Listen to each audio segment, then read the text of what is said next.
Hello, good afternoon, good morning, ladies and gentlemen. So we will start the webinar today on the session. How is everyone doing? I hope you are well and safe. Now I will ask you one question to check if you can see and hear as well. If you can see next to the participants button, there is a poll. There is a poll, like when you can click, and there is mentioned. Can you hear the sounds clearly? Can you please choose yes or no?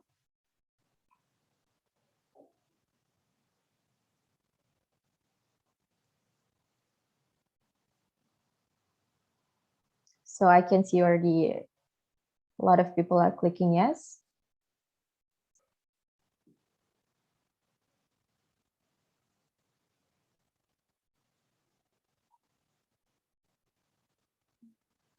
Okay, I can see one participant saying no. So yeah, then the majority will say yes. Thank you so much for the survey, and I would like to thank the opportunity. Thank you so much for the survey. So I'm gonna close this one. So thank you for participating in the online webinar, Waltz Through the OSS Rba webinar. So it is my pleasure to be the moderator for this session. My name is Carolyn Cindy. I'm a senior business consultant of Cekindo Business International. So I'm going to talk about briefly about our company. Cekindo is a market entry consulting firm. We have been established in 2012. Our company have wide expertise in the business setup, business process outsourcing, as well as corporate secretarial service. So in 2019, we were acquired by Incorp Group Singapore. So now we are going to talk about on this webinar, we will take place around from 9 a.m. until 11:30 p.m. So the agenda of this webinar will be shown here.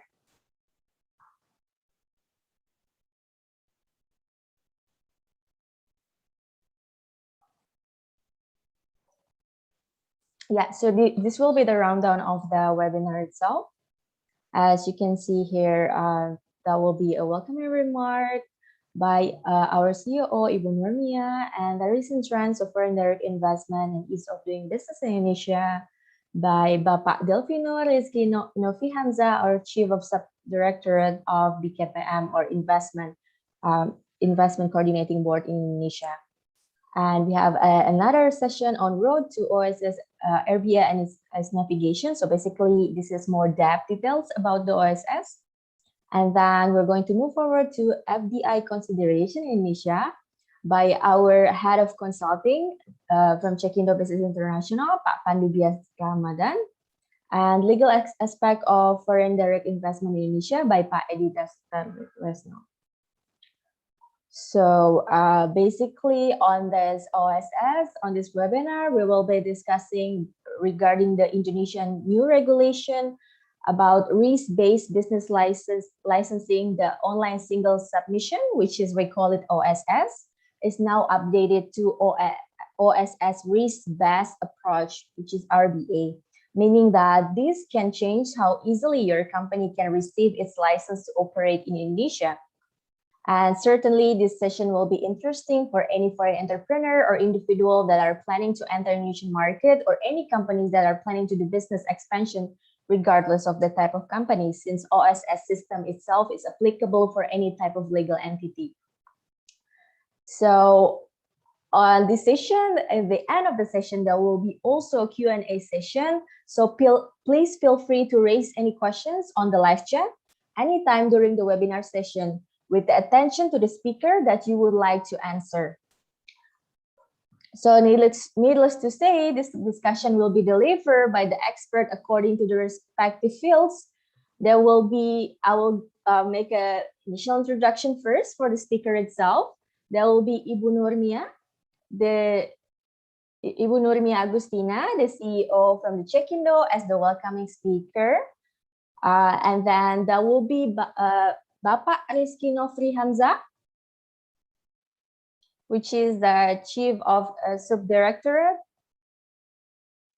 Tertiary Sector from Investment Regulation from BKPM, or we call it Investment Coordinating Board in Indonesia. And then another speaker would be Pandu Biasramadhan, from the head of consulting department in Cekindo Business International. And we have Edy, the legal manager of Cekindo. So all of this speaker is expertise in the market related to the business and expansion, foreign direct investment, etc. So we will have a lot of insight and more well-known information from this expert. So without further ado, let's start the webinar with the welcoming remarks by Cekindo CEO and co-founder, Ibu Nurmia Dwi Agustina. Please welcome Ibu Nurmia.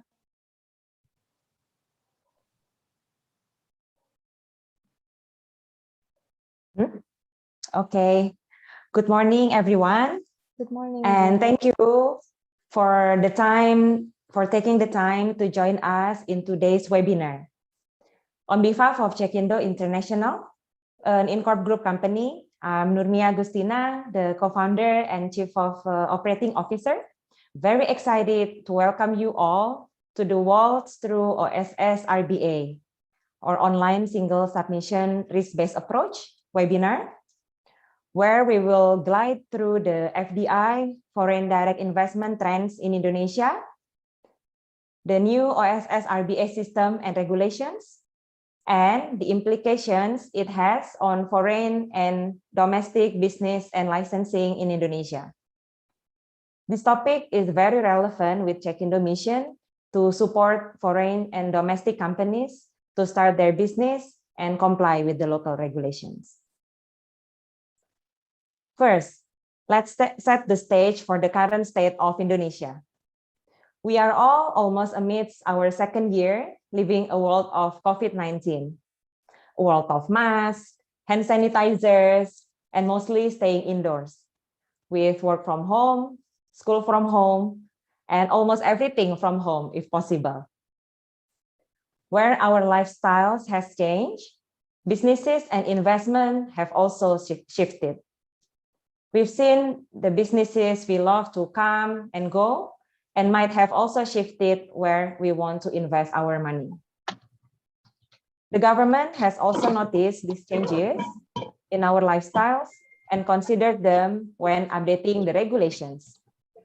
In furtherance to Law number 11 of 2020 on the job creation, the government introduced the Government Regulation number 5 of 2021 on the implementation of risk-based licensing service. This new risk-based licensing system, implemented through OSS Rba, which will be discussed today, is our government's way of streamlining the business licensing process. With these new risk classifications, the government acknowledges that certain businesses do not require as many licenses and certifications as others do. Now, for businesses that are considered as low risk or medium low risk, so those that do not substantially impact the environment, natural resources, or are practically easy to conduct, the government has decided that such businesses can commence activities immediately after obtaining the NID, or the business identification number, without any additional requirements. So, what does this mean for businesses in Indonesia? Right now, Indonesia's ease of doing business ranking sits at 73 out of 190. Theoretically, this new OSS Rba system should make it easier for foreign investors to start business in Indonesia and will improve our ranking in the ease of doing business. Today, we have an experienced panel of speakers that will share with us the implications of the new system. On our lineup, as been also introduced earlier, we have Mr. Delvino Rizky Novi Hamzah, the Deputy Director for Tertiary Sector of Directorate of Investment Deregulations from the Ministry of Investment Indonesia, or also well known as BKPM, that will share about the FDI trends and ease of doing business in Indonesia. And then we have Cekindo Consulting Manager, Mr. Pandu Biasramadhan, who will present the FDI considerations in Indonesia. And last but not least, we have Mr. Edy Tarlesno, the head of legal at Cekindo, who will discuss the legal and administration aspects of the foreign direct investment. Lastly, to ensure that you will get the most out of this webinar, we encourage you to ask questions to the speakers during the Q&A session at the end of all presentations. So for those of you who just joining us, once more, welcome aboard. And without further ado, let's start with our first speaker. Thank you, Bu Nurmia, for the welcoming speech and the information regarding general information of OSS Rba. Now let's move forward to more detailed discussion regarding recent trends of foreign direct investment and ease of doing business in Indonesia by Bapak Rizky Nofri Hamzah. And just wanted to kindly remind you that you feel free to raise any questions, which you can put it on the live chat, and the questions can be Indonesian or English. So Pak Rizky, please Yes. welcome, silakan. Thank you. Okay, good morning, Darlene. Thank you very much as well, Ibu Nurmia Agustina, for the very nice welcoming remarks to remind everyone about the recent trends in Indonesia, about FDI, Eodb, as well as the recently issued or recently launched OSS Rba. So without further ado, I will try to give you an outline of my presentation first. On the next slides, please. So actually, in this morning's webinar, I would like to cover up briefly about three issues. Firstly, about the recent trends of FDI in Indonesia. Secondly, how is Indonesia's Eodb rankings, and what is the government efforts to try to level up our ranking? And last but least, the recent initiative by Indonesian government to launch OSS Rba, or online single submission risk-based approach. Actually, this OSS Rba is managed by our offices, the Ministry of Investment or Indonesian Investment Coordinating Board. Hopefully, our efforts of launching this OSS Rba could help to level up our Eodb ranking in Indonesia. Yes. Okay, so let's move on the next slide. So this is the first part of my presentation. It's about the recent trends of FDI in Indonesia. Okay, if we looking up at the global trends of economic growth, so actually entering the second quarter of 2021, so we see the very good trends. So most of the big economies is successfully out of the recession, as well as Indonesia. We've been in recessions since quarter second of 2020, and thanks God, entering the second quarter of 2021, Indonesian economic growth positively by 7.07%. So actually, the same trends is happening as well to other economies like USA, Republic of China, Singapore, South Korea, and EU. Actually, those countries of the major FDI contributors in Indonesia. So as we can see from the global trend, so this is aligned with our mission to try to level up our economic growth by one of the ways to increase foreign direct investment in Indonesia. If we are comparing our economic growth with our sparring partners like Vietnam, Malaysia, so actually we see almost similar trends of increased economic growth. So hopefully on entering the third and fourth and the next quarters of economic, hopefully our economic growth continuously increase. Okay, on the next slide, please. Okay, speaking about economic growth, this is aligned with our missions to try to exit from the middle income trap by 2036. We have our Indonesia vision of 2045. So by this vision, we are aiming to reach our economic growth by 5.7 to be able to exit from the middle income trap by 2036. In order to reach this economic growth, of course, one of the heart of economic growth is investment. How we try to increase the investment activities in Indonesia, whether this is FDI as well as domestic direct investment in Indonesia. Okay, on the next slides, I would like to show you about the investment target set up by the Indonesian government. So we have our BKPM strategic planning of 2020 until 2024.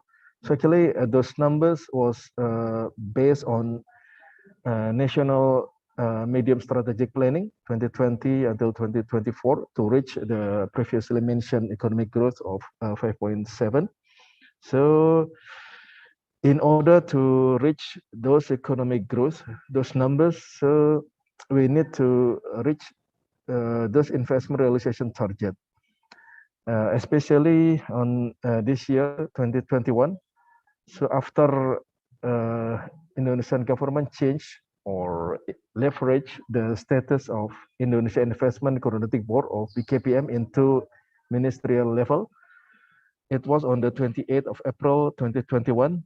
So President Jokowi also increased the previously investment target from 858.5 trillion rupiah into 900 trillion rupiah on this year.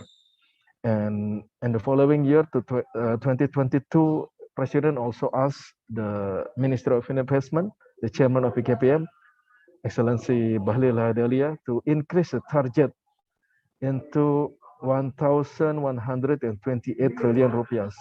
So in order to reach those magnificent target, of course, we need to do structural major improvements and all efforts to get all together with all lines ministries as well as regional governments to work together to reach those numbers, those investment realization target. On the next slide, this is the current investment realization statistics. So actually entering the second quarter of 2021, on the right part of the slide, we successfully reach almost like 50% of the total investment realization target of 900 trillion. So we successfully reached 442.8 trillion rupiah. So this is almost like 50% of the overall target of investment realization in 2021. So we trust that we will be able to successfully surpass probably our investment target in 2021. So as we successfully did at the end of 2020, we were successfully surpass the investment target of 817.2 trillion by 826.3 trillion. If we take a look at the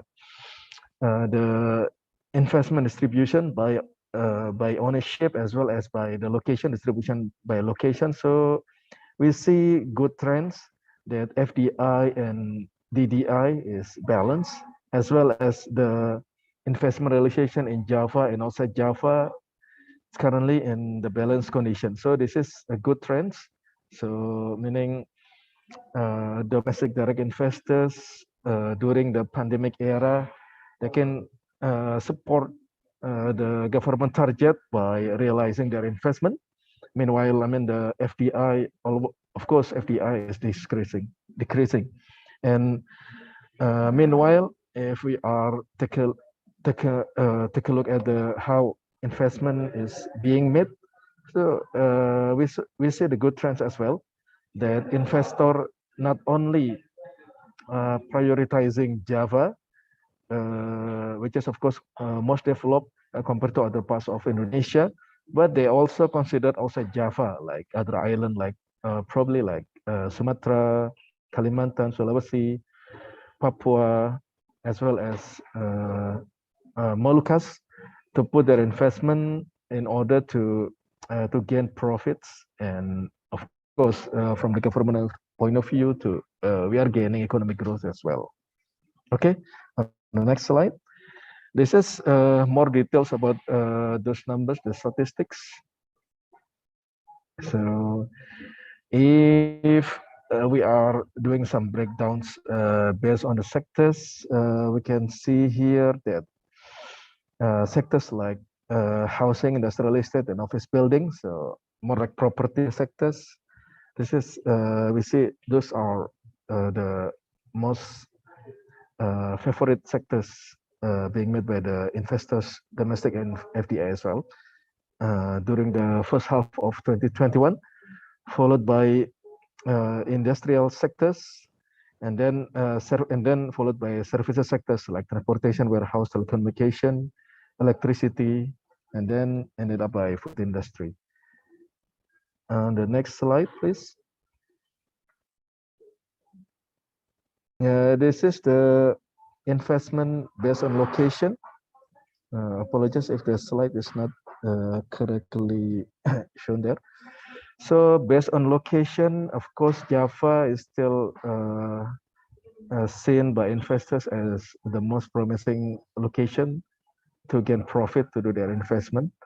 But if we see the trends of FDI being made in Indonesia, we see interesting trends of investors put their investment in North Maluku. Of course, this is related to nickel industries instead of the traditional location of doing investment in West Java and Jakarta. Okay, next slide, please. And this is the breakdown of FDI realization by countries. Yes, traditional country contributors like Singapore, China, and South Korea still there in the ranking 1 until 5. Hong Kong and Netherlands as well. So this is this composition is not changing. I mean, during the last 3 to 5 years. Okay, on the next slide, please.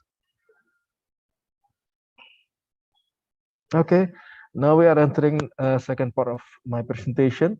So now we are about to discuss about ease of doing business, or Eodb rankings in Indonesia. So this Eodb rankings is based on the Eodb reports, which issued by the World Bank every year.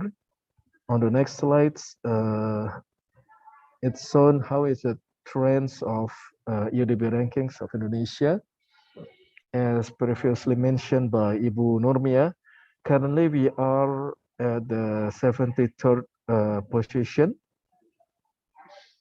Okay, and we are aiming to reach a rank of 40 by 2025. Of course, I mean, a lot of efforts has been made by Indonesian government, including to recently launch the OSS Rba portal to ease investors, especially in order to starting their business more easily, more fastly, and more cheaply as well. So among those Eodb indicators, actually, on the next slides, I will show you that we already tried to improve all of those indexes or indicators. On the next slide, please. Okay. So actually, Eodb reports, normally it is issued every year. Of course, it is lagging 1 year. I mean, for example, in October 2021, we have still been receiving Eodb reports of 2022, but somehow until now the last Eodb reports we received is Eodb 2020 reports, which was issued in 2019, and Eodb 2021 it was delayed due to the internal issues at World Bank. But we're still continuing our reform update submission and our efforts to increase Eodb by entering the next session of Eodb reports of Eodb 2022. So the Eodb reports of 2022, it should be issued by October this year. So those are some activities has been made by Indonesian government. In here, it is coordinated by our offices, the Minister of Investment, Indonesia Investment Coordinating Board. So we have coordinating all together with the coordinating Ministry of Economic Affairs, and then the Cabinet Secretary offices, and all related line ministries to push the issuance of 33 regulations, which related to all of those 10 EODB indicators, from starting a business, dealing with construction permit, getting electricity, registering property, getting credit, protecting minority investors, paying taxes, trading across borders, enforcing contracts, as well as resolving insolvency. So all of those EODB indicators, this is related with the business cycle of how investors entering a market, and from starting until ending up their business if they are choosing to insolvent their business or divest in Indonesia. So the government already submitted the reform update to World Bank, and currently we are waiting for further feedbacks from the World Bank. On the next slides, I will show you in more details what kind of efforts has been made by the government to try to increase our EODB ranking. So previously on EODB reports 2020, our rank is 73. And actually we have submitted reform updates for EODB 2021 reports by October 2020, 2 years ago. But until now, EODB reports of 2021 is not yet issued by the World Bank due to their internal problems. But based on the last discussion between our officers with the World Bank, so they have already acknowledged 2 improvements. I mean, improvement in 2 EODB indicators in starting a business and registering property, and paying taxes. So if the World Bank acknowledging improvement in those 2 indicators, it is expected that our EODB rankings of 2021 will increase into 71, or at least 71. So, but we are hoping it will be increased by 64, rank 64. And lastly, about 2 or 3 months ago, our officers already submitted the reform updates for the EODB reports of 2022. Our chairman and our minister or chairman with the deputy minister already met with the World Bank people there in the DC, Washington DC, to submit and discuss improvement has been made on all of those 10 indicators. If we see if we comparing the very right, the very lightwise column with the doing business report 2022, we see major improvement. For example, starting a business from 11 procedures to only 4 procedures, and reducing costs as well as other indicators. All of those figures, those numbers, we can see major differences between the Eodb index in 2022 and 2022. So it is expectedly that we can reach better Eodb ranking on Eodb reports 2022, hopefully by rank 50, so that on 2025 we can make our president happy to be able to successfully reach the rank around 40s. So the next slide, please.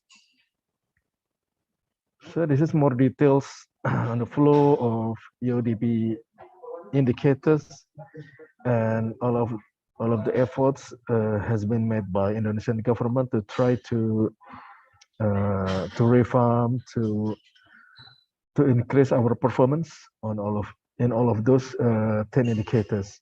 If we are speaking about the new recently launched platform, the online single submission risk-based approach, it is of course related to indicators, Eodb indicators. Number one, starting a business. As on the next slides, I will show you more details about how is the position of OSS within the Eodb index number one, starting a business. Yes, it is on the next slides. So in the starting a business indicators, we've done the improvement in terms of procedures.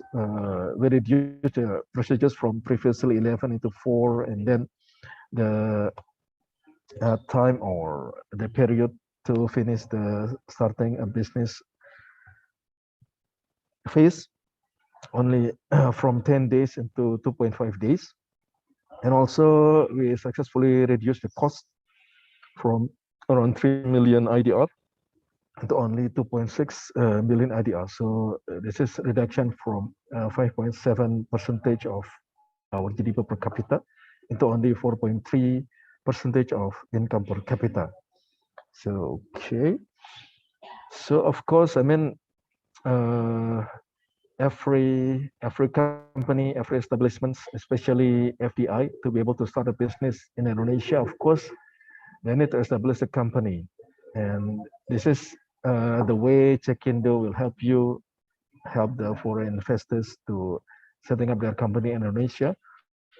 Of course, I mean, they need to firstly choose their business activities of choice, and then they need to have their articles of association legalized by the Ministry of Human Rights and Legal Affairs.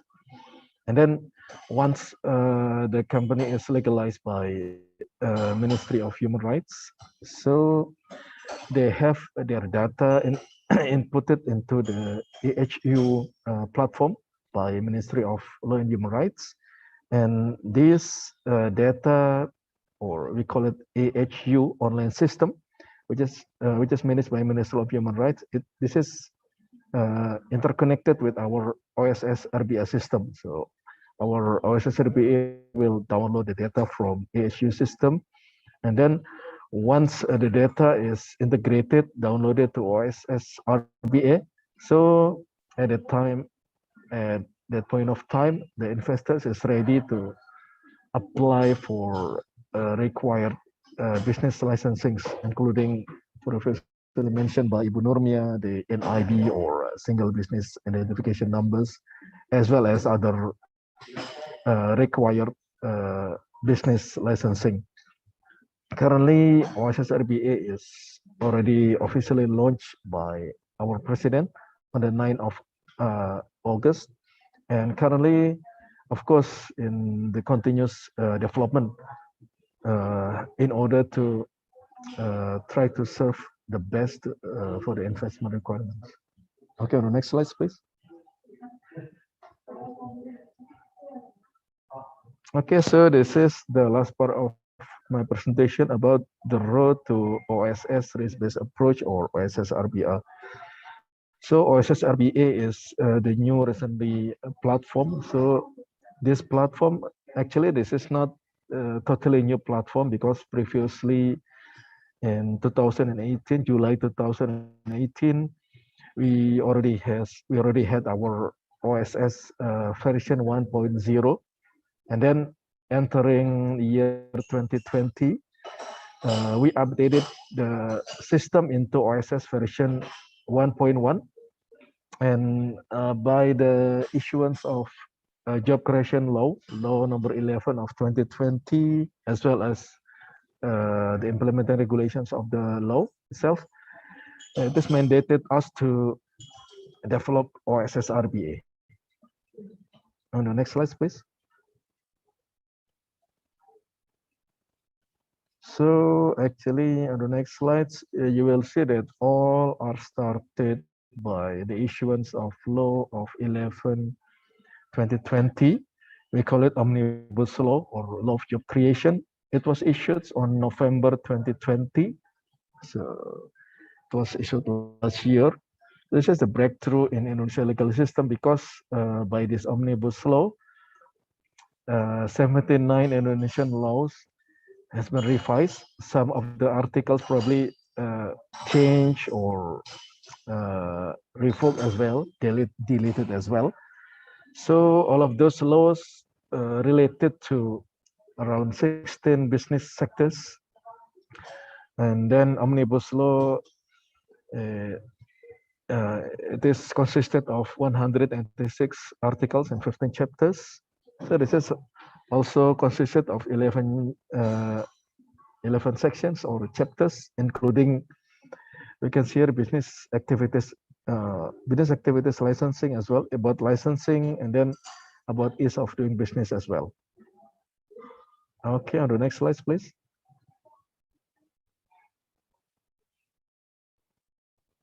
Okay, so in addition to the Omnibus Law number 11 year 2022, the government has issued 51 implementing regulations, which are consisted of 47 government regulations as well as 4 presidential regulation or PRs.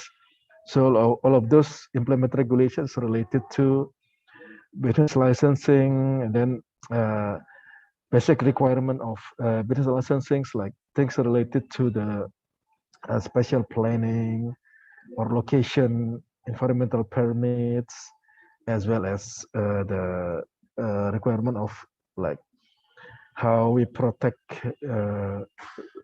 cooperative and small and medium enterprises. And interestingly, on the number 8, the Indonesia government has already issued PR number 10 of 2021 on investment business activities.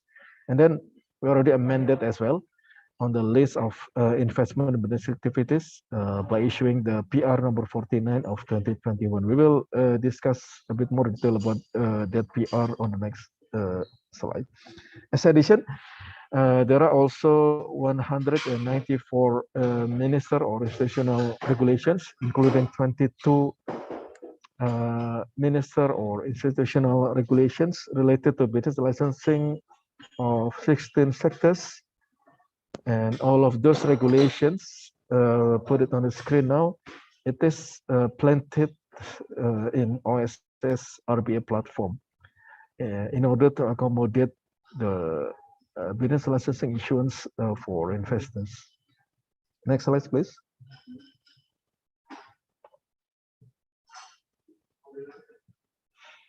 Okay, so this is about how our OSS Rba is developed from scratch.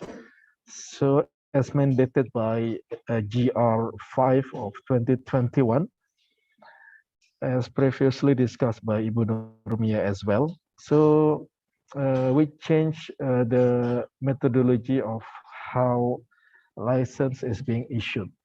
So for low risk business activities, which categorized as low risk business activities, they don't need to apply for what's so-called license or standard certificate. They only need to apply for NIB or business identification numbers. Before, NIB is like identity for every businesses to do their business in Indonesia. And by this RBA approach, that NIB now is considered as well as the license for the businesses to do their preparation as well as commercialization or operationality of their businesses. And then we have also lower middle risk category. This is similar to the low risk category. So NIB plus standard certificate will be issued at the very beginning, and then by using that NIB and standard certificate without verification, this is by self-declaration that the companies or businesses, they will satisfy all of the obligations related to that business activities. So they will be allowed to do the preparation until commercialization of their businesses. Then only the business activities which are categorized as upper middle risk as well as high risk business activities will be required for verification of the satisfaction, the fulfillment of the requirements related to that those business activities. So, as addition to NIB, standard certificate, and license, or we call it IZIN, we have also what's so called the UMKU, or supporting business licenses. Before we understood about the operational or commercial license, and now we change the nomenclature into supporting business licenses. We call it PB UMKU. So those are the required business license required by investors for them to start their business. But interestingly, I mean, by using this OSS Rba approach, before investors is allowed to apply for business licensing, they need to fulfill first the basic requirement of business licensing. So probably you aware before about the environmental approvals or izin lingkungan. Before we have izin lokasi, we revise the nomenclature now into special usage activity, alignment or KKPR, as well as the building permits.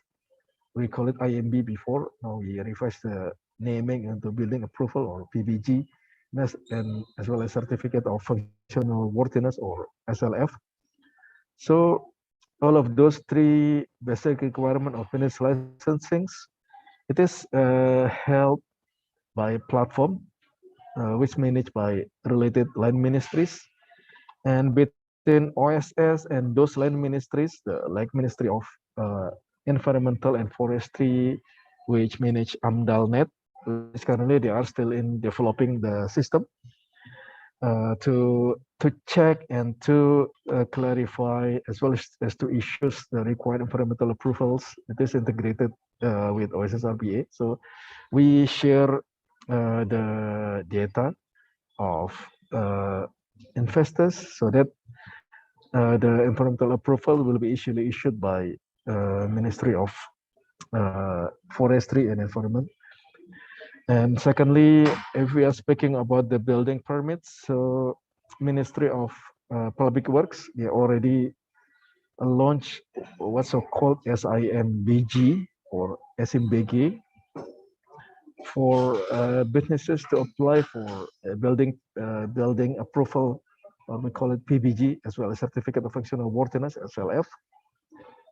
And thirdly, about the location, special user activity alignment, Ministry of Special Planning or ATR BPN, they already developed the Gistaru and Geo KKP, so that the process, the issuance of special users activity alignment or KKPR, the approval or KKPR, will be easily for the related regional government, as well as probably central government according to the authority.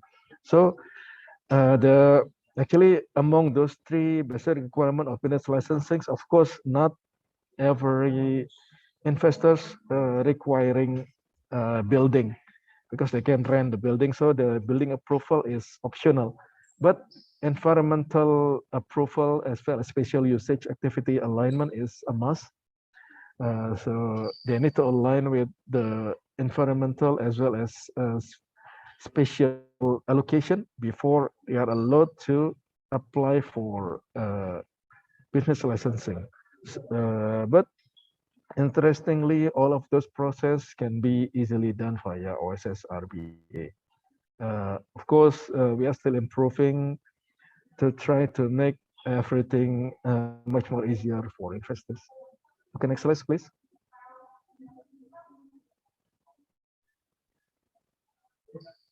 Okay, so this is the chart or mapping of business activities which can be chosen by investors by using the OSS Rba platform. As you can see from the very top of the graph from the chart, so there are 1,790 we call it business activities by naming KBLI or business activity codes. Among 1,790, we have 1,349, which was listed in the attachment 1 of GR5 of 2021. So meaning by listing by listed inside the attachment 1 of GR5 of 2021. So the SOPs and then the requirement obligations of all of those related KBLIs or business activities are already clear there, and related ministries also already issued implementing ministerial or institutions regulations to give more clarity or more details about the requirements, obligations, etc., etc. And worth to mention as well that we have also classification of business, which is also only allocated for government only or by assignment from government to specific business entities. For example, like post activities and then airline navigation. It is by assignment, so it's not like it's not open totally for investors.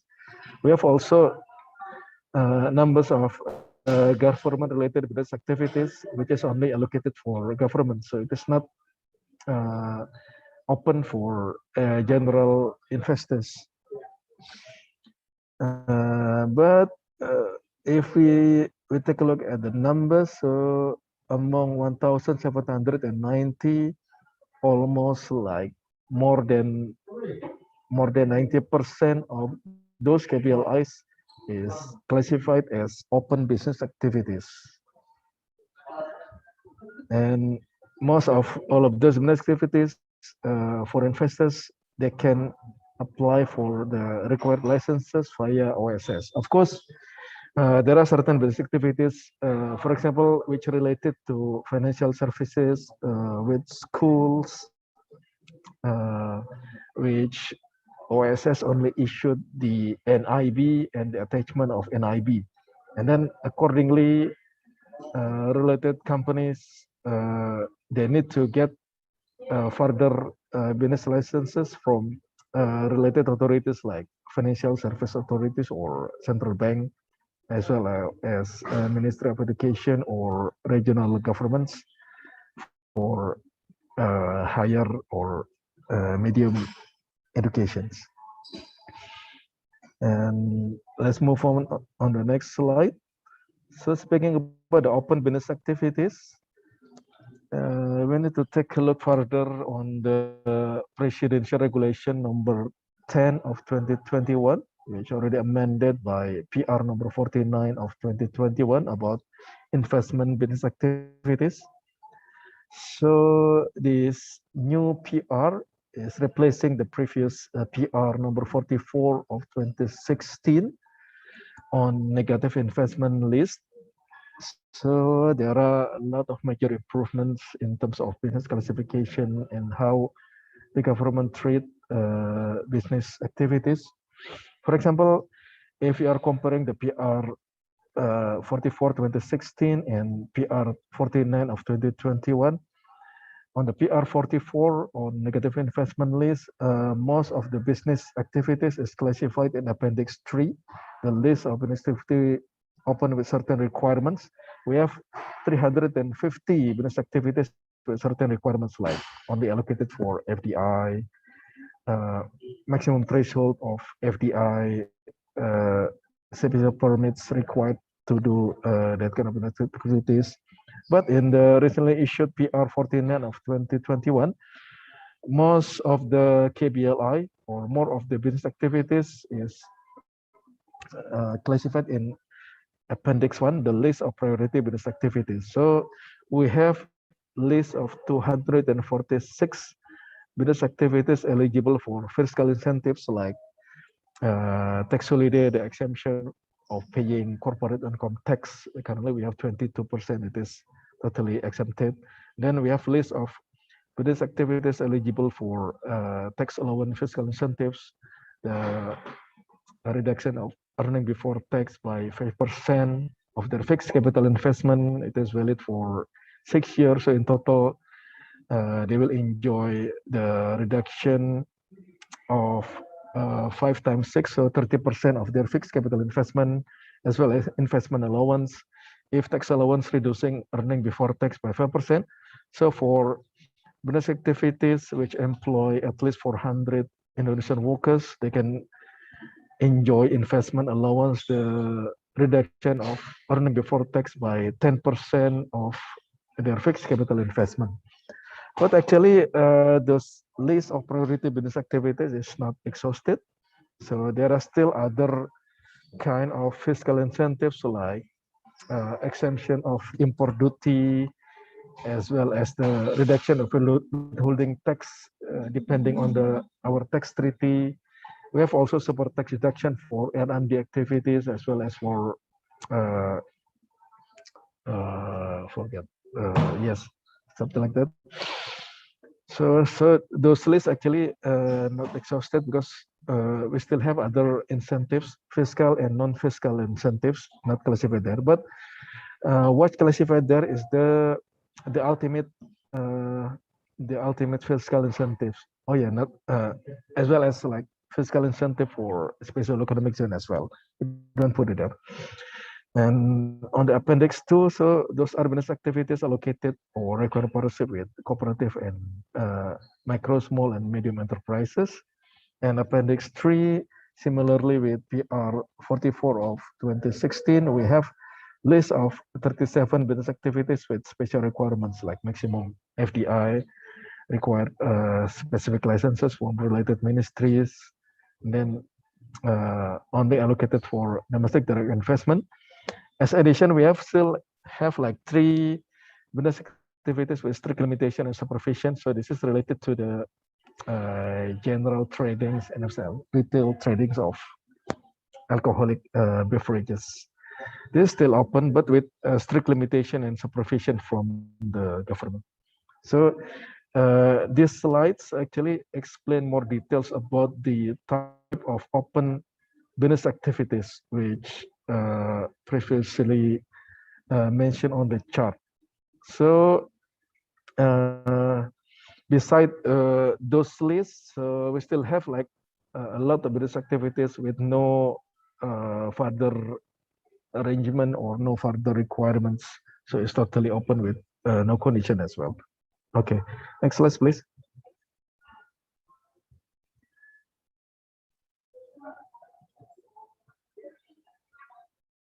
Okay, so this is the architecture of OSS RBA.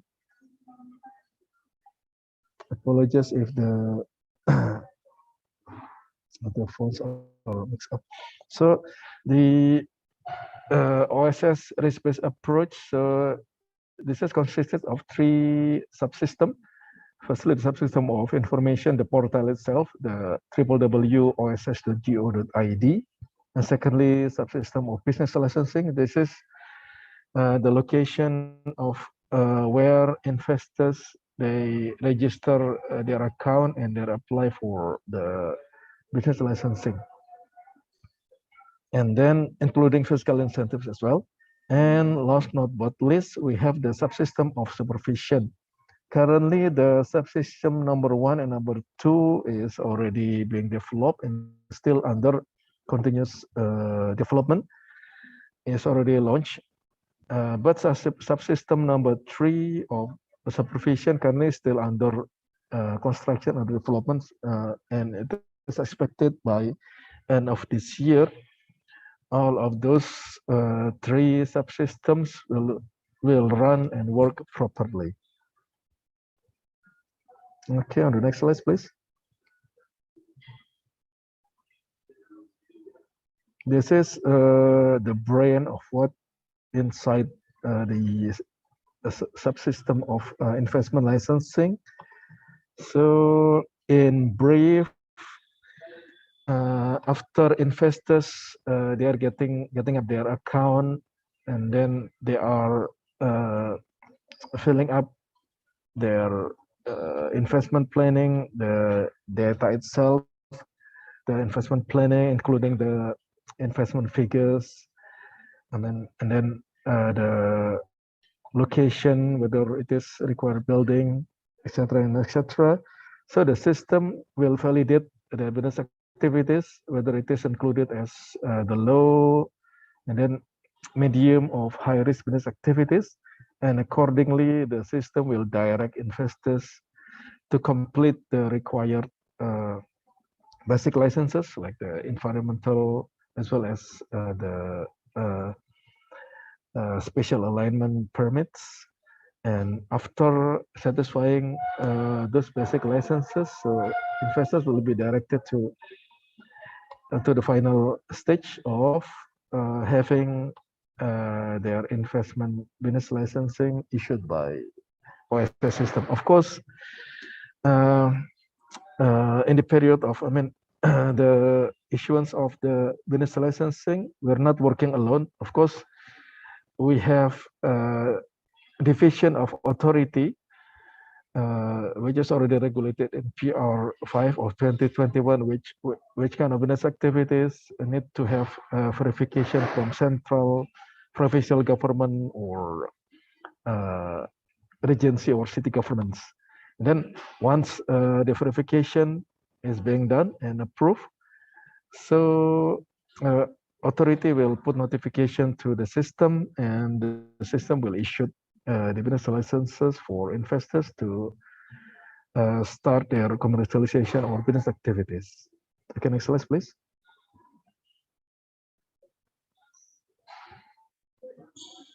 Okay, OSS Rba is already launched by President Jokowi on the 9th of August 2021. As I mentioned before, there are 16 business sectors which managed by 18 line ministries. Why the numbers is different? Because 2 sectors like health and medicine sectors, it is managed by 2 ministries or institutions, Ministry of Health and the Medicine Authority, the BPKM, as well as for security and defense, it is managed by 2 line ministries, which are the National Police as well as the Ministry of Defense. So we have in total 18 ministries or institutions which manage 16 business sectors, and all the required business licenses, including supporting business licenses related to all of those 16 business sectors, can now can be applied via OSS Rba. Okay, next slide, please.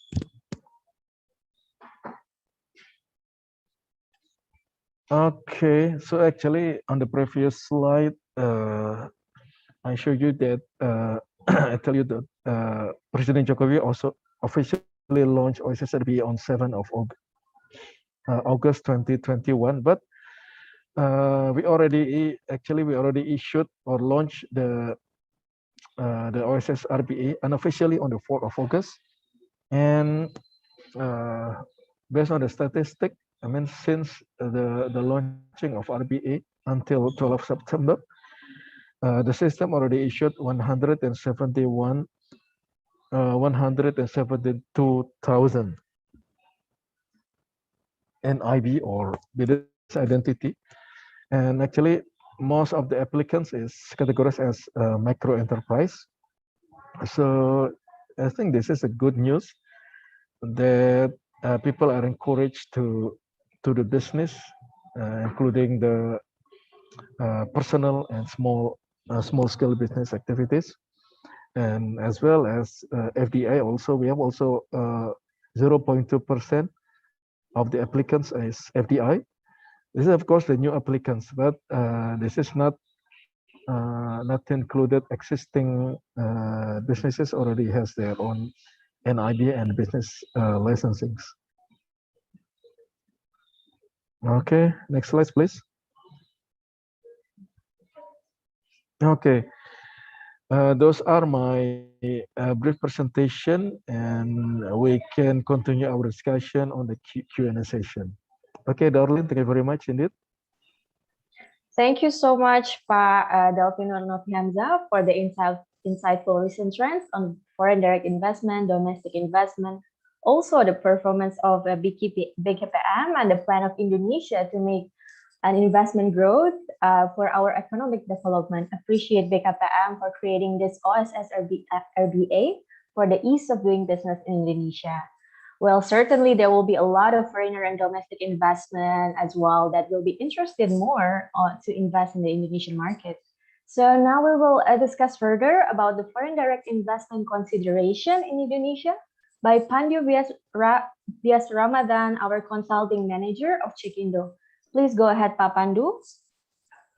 Okay, thank you, Darlene. And thank you, Pak Rizky, for your very encouraging presentation on the FDI climate in Indonesia. So based on your presentation, which is very detailed on the statistics, so we are sure that we are going into a good direction and also a promising one as a nation. So thank you, everyone. Good morning. So my name is Pandu Biasramadhan, consulting manager at Cekindo Business International. So in this session, I will be presenting the FDI considerations in Indonesia and also some options that an investor can choose when they decided to enter Indonesian market. Yeah, and also we would like to present as well some of the solution that the investors may opt when they enter Indonesian market. Okay, let's start. Okay, first we would like to throw out a question which actually probably have been answered by the previous presentation by Pak Delvino about the why we should consider to invest in Indonesia. Of course, this is a slight and brief points that we can take note in Indonesia. The first one is because of Indonesia, geographically speaking, we are a very strategic nation that is located between the two oceans as well as the two major continents in the world. And then also this makes us becoming the cross section in the international trade passage. Yeah, we have many main streets of international trade that are lies within our regions that we can capitalize to boost our investment for sure. And then as a nation as well, Indonesia is very blessed with rich natural resources. That's why Indonesia and the government is encouraging for the export of these commodities outside Indonesia to ensure that the balance between the import and export of goods in Indonesia, which eventually will have a positive impact on the GDP of Indonesia as a general. And then Indonesia is still considered as a young and relatively skilled population of workforce in the world. And then also this young, because Indonesia demographically speaking is very, very interesting because we have still have a health demographic structure, whereas the young population is still the majority of the population, which means that Indonesia is very promising for the future. And then also we have the growing domestic market in Indonesia. We have startups starting to provide their creative innovations in Indonesia, and then boosting entrepreneurship locally in Indonesia. So that's why the market is also growing. The demand is also growing very rapidly recently, and then that makes Indonesia is very great opportunity for foreign direct investment for currently and also the near future. And then considering the population in Indonesia, we know that Indonesia is the fourth largest population in the world, which makes a very attractive market for foreign investment actually, because the opportunity itself lies spread out throughout the nation. And then the demographic structure of the Indonesia is very promising as well for this foreign direct investment. And then also it is also supported by this recent generation, whereas most of the generation in Indonesia right now is already bilingual in terms of the language. Although Bahasa Indonesia is our formal language in Indonesia, but then we already knew that English is already acting as a working language as well in Indonesia. We have seen in many companies and even institutions in Indonesia already applying English as the working language as well. So this will be a supporting factor as well in for the foreign direct investment to come to Indonesia, because the Indonesian population is already merged with the global population in terms of the language. So it will be minimize the language barrier that may happen for the investment. Okay, next slide.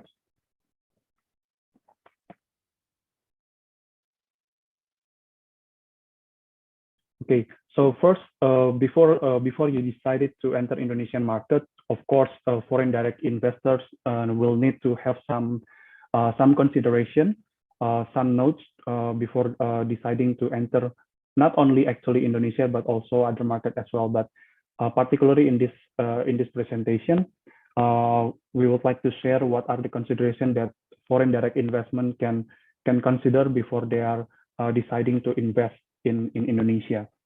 So the best way to be successful in every opportunity is to identify and mitigate the risk of investments by performing the following action or evaluation before you are entering Indonesian market, right?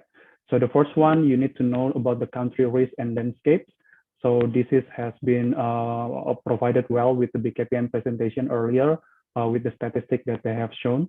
So basically, in terms of Indonesia, we believe that we are going to a promising direction, whereas the Eodb is also improving a lot.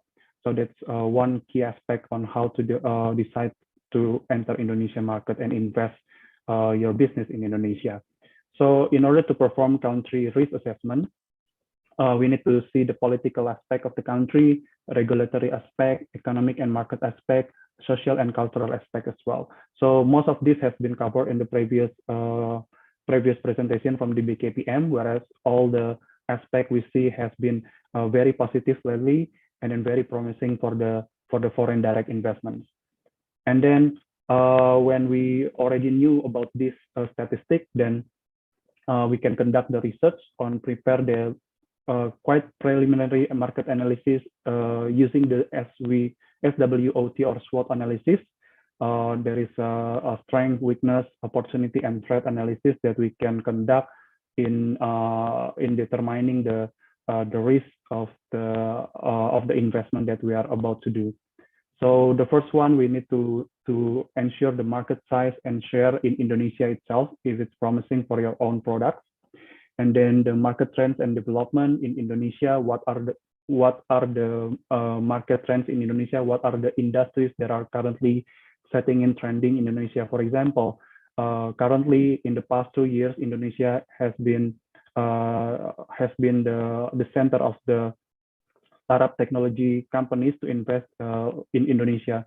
We have many locally built startup technology or IT companies, as well as startup investment from foreign countries, namely Singapore, Australia, Malaysia, and also China, in terms of the technology-based industries.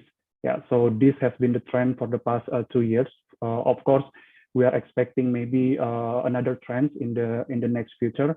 So depending on the trends on that particular period, then it needs to be one of the consideration as well for foreign direct investor when they are deciding to set up the business in Indonesia.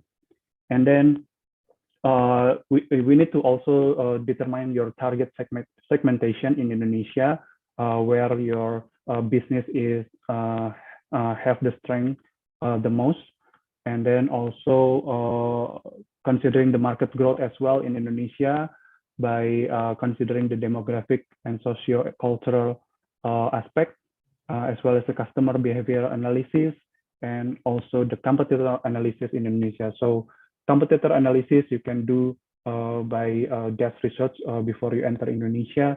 You can see what are typical similar company with yours that are already present in Indonesia and how are they are doing in Indonesia, how big they are, and then based from that you can decide whether you can follow or you can take on this competition in Indonesia or not.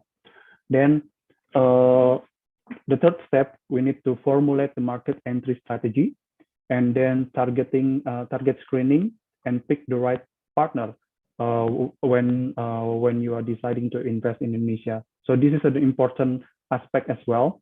So first, if you are doing export and trading activity or licensing, franchising or joint ventures and M&A. M&A is acquisition, merger and acquisition. Yeah. So you need to perform targeted screening and find a trustworthy partner that, of course, will help you to boost your business in Indonesia. So let's say you are a distributor company from Singapore, and then you have a product that you need to distribute in Indonesia, but then probably you don't want to set up a company first in Indonesia, rather than you would like to find a distributor partner in Indonesia in order to register your product as well as distribute it in Indonesia. That can be done. The point is that you should be aware on finding a reliable partner and distributor in Indonesia. You should determine that they are really capable on delivering your goals and supporting your goals for the Indonesia investment, right? Whether it's in the near period or in the long period, yeah. Because a distributor will be acting as your representative locally while distributing your products in Indonesia without your presence in Indonesia, right? So that will be very important for you to find a reliable local partner in Indonesia. Then you need also to understand the background of your partner through integrity due diligence. Yeah. So whatever the business model that you would like to choose, whether it's distributor partnership or merger and acquisition, or probably you would like to acquire some company, a local company in Indonesia, then you need to, or even maybe you would like to set up a company in Indonesia and then partnering with a vendor in Indonesia to conduct some business, then it is better to have a due diligence activity for this company, just to ensure that the company is doing good business. There is no litigation in the past. There is no litigation case in the past. There is no criminal record or bad record financially or legally speaking. So that's why your investment will be more secure when you cooperate with these actors. Yeah. And then once you already formulate the market entry strategy, and then also to formulate the base partnership that you would like to engage when you enter Indonesia, then lastly, we need to define the transaction process that will incur during this cooperation, right? So first, we need to perform valuation analysis. Valuation analysis is actually to analyze what are the required assets that you need to have in Indonesia when you invest in Indonesia, whether you need to have some office, building, warehouse, anything related to an asset. So this is a critical analysis that you need to calculate when you're entering Indonesian market, depending on your business activity as well as your industries, because different industries will require different kind of a requirement as well, particularly involving the required asset that needs to be built in Indonesia. Right? If you are coming here as a manufacturing company, of course you will have to consider about establishing a factory facility or manufacturing facility in Indonesia. Then you can also consider by joining or searching the property inside industrial park, which is more easier for foreign investor to purchase or to build a manufacturing facility. Yeah, compare that you need to find like a dedicated independent land outside the industrial park or area. That will be quite challenging, yeah, in terms of the legality as well in the future, because if you purchase a land that are not specified for industry activity, then the permit will not be issued by the government. Okay, so the financial model review is also need to be concerned.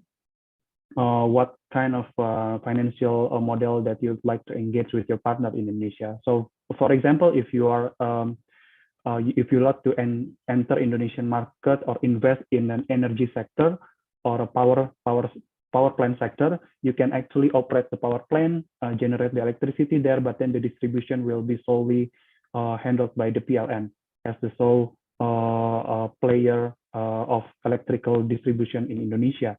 So that's why although you are able to generate electricity with your own plant, but then you need to sell this electricity to PLN for the further distribution to the public. Yeah, so that's why if you are doing this business, then you need to have a power purchase agreement or PPA with the PLN as a state-owned company.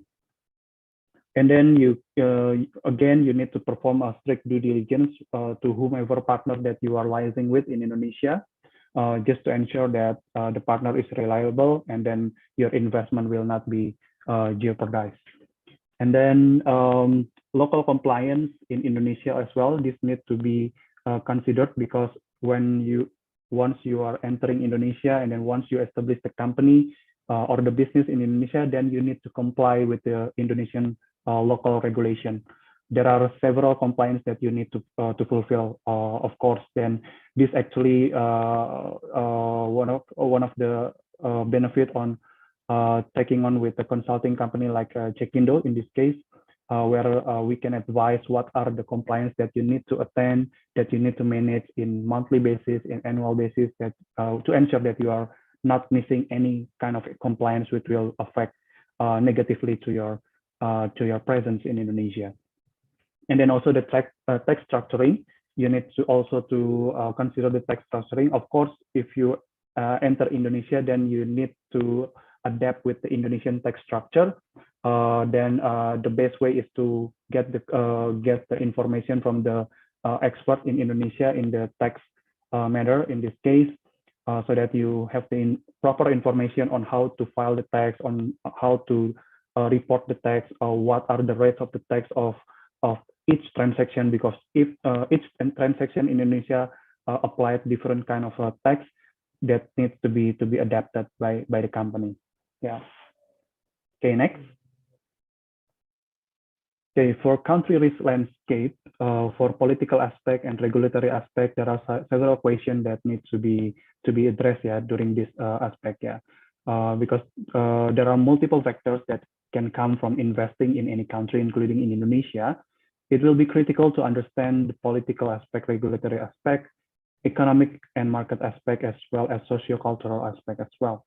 So in terms of political aspects, we need to know whether the government are planned on ongoing treaty negotiation or political developments that could have been impact on Indonesia's bilateral relationship with other nations and or other economic, custom and monetary unions, free trade areas or markets. Right. For example, in this case, generally Indonesia does have a double tax treaty agreement with with practically almost all countries in the world, right? So let's say you are coming from Singapore as an investor and then would like to see whether Indonesia have specific bilateral relationship with the Singapore government to reduce tax for the transaction between Indonesia and Singapore. That can be as well. In this term, we can say that one of the examples is that Indonesia and Singapore does have the double tax treaty agreement.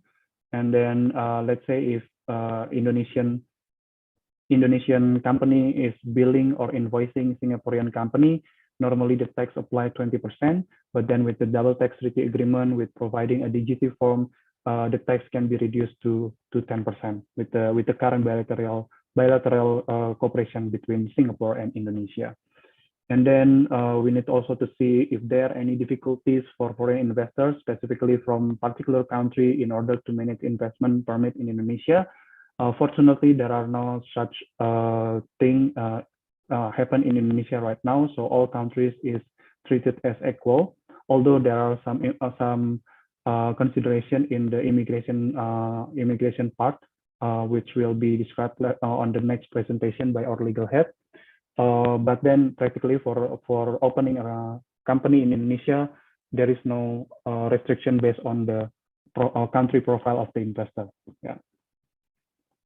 So the next question will be, does the government retain and exercise control over certain industrial sectors, or if so, how? This also needs to be consulted with the expert in Indonesia, particularly regarding your exact business activity. Yeah.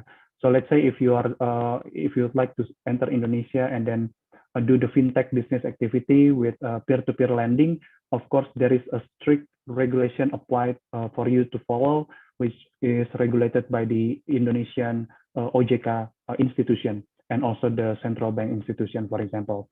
Yeah, there are also several business that require more control, particularly with the introduction of the current risk-based approach system by the BKPM. In the initial stage of your company establishment, we already able to determine whether your business is considered as low, medium, high, or high risk. So based on that classification, we should be able to determine what are the requirements that need to be fulfilled for your own business in Indonesia, and what are the institutions that will be controlling your investment in Indonesia. Okay. Then we need also to find out who is the key stakeholder in the government area in regard to foreign investment in Indonesia. In this case, we can definitely ensure that in Indonesia, the centralized window is through BKPM, or currently Ministry of Investment. And then within the Ministry of Investment itself, they coordinate with or link up with the other ministry that are issuing the specific regulation for specific sectors. Yeah.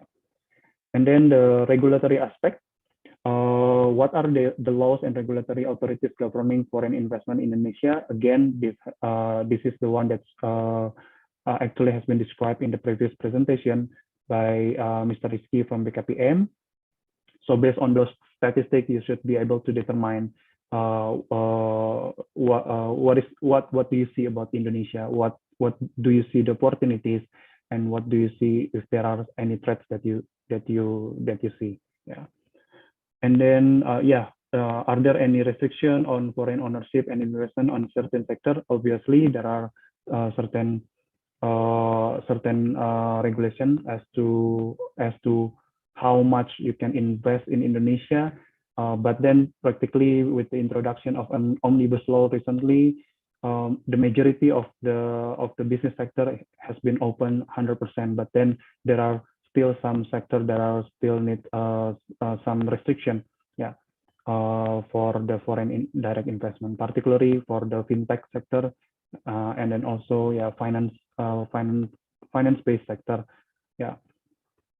and then you need also to find out if there are any inconsistent law that could affect the foreign investment in Indonesia. This has been currently reduced or cut off with the introduction of the OSS Rba system, and how does the bureaucracy system could be a challenge for investors, this also has been addressed with the OSS RBA system. What is the required proportion of labor laws and foreign or expatriation matters that it needs to be considered in business, right? In Indonesia, when you establish a company and you would like to have or hire foreign employee, then you need to retain some benchmark or ratio within the company before you are able to apply for foreign employee. Yeah? So with the current regulation, I believe it's the ratio is 1 to 10 employees. So which means in order to hire one foreigner in your company, then you need to have at least 10 local employees. Yeah. Okay. What type of arrangement required in terms of the hiring practice in Indonesia, in Jakarta in specific? Yeah, this is also every region in Indonesia have different kind of minimum wage requirement, right? Currently, Jakarta is the highest at above 4 million per month, which is the minimum labor wage in Jakarta. But other regions have different amount, which most of them is lower than Jakarta. So make sure that, let's say, if you would like to set up a factory in Semarang or in Batang, Jawa Tengah, that will be a different wage requirement compared than when you would like to invest in Karawang area, for example. Okay, next. Okay, for the economic and market aspect, we need to see what is the overview of macroeconomic and monetary profile in Indonesia, such as the inflation rate, interest rates, exchange rate, or movements as well. This can be done throughout some desk research throughout the financial sector in Indonesia, particularly updates from the central bank, which usually provided this data in monthly basis. And then how strong is the purchasing power of Indonesian? Certain city by specific, of course, in Indonesia, certain cities have higher purchase power compared to other cities, namely big cities in Indonesia such as Jakarta surrounding area, and then big cities like Surabaya, Makassar, Medan have higher purchasing power compared to other regions. So this also needs to be kept in mind when you decided to enter Indonesian market. Let's say most of the investors will choose Jakarta if they are doing the distribution business. They will be choosing Jakarta as the market entry, the entrance point for them to try out their product, to sell in Jakarta first. Then if they are succeeded in Jakarta, then they expanded to other regions. And then next will be what are the demographic and talent pool look like in certain cities, specifically for a specific sector. That needs to be addressed as well, particularly for Jakarta surrounding area, or as we call it as Jabotabek megapolitan. Usually the resource and talent pool here will be much more qualified compared to other regions, considering that the education level and everything is better compared to other region in Indonesia. And how does the development of infrastructure, what is the current demand on the market segmentation of the specific sector, especially in certain areas? This to answer this question, typically you need to engage with a market research and entry solution provider to provide you with some insight with this kind of database. Yeah. And how does the development and infrastructure construction stimulate the specific market in certain area? So in this case, we know that the current president or the current government has been boosting infrastructure sectors for many years. The aim is solely to ensure the flow of the investment and the flow of the distribution of goods is better, yeah, compared to the previous. So the aim is to cut costs on the distribution cost or the shipment cost on any goods.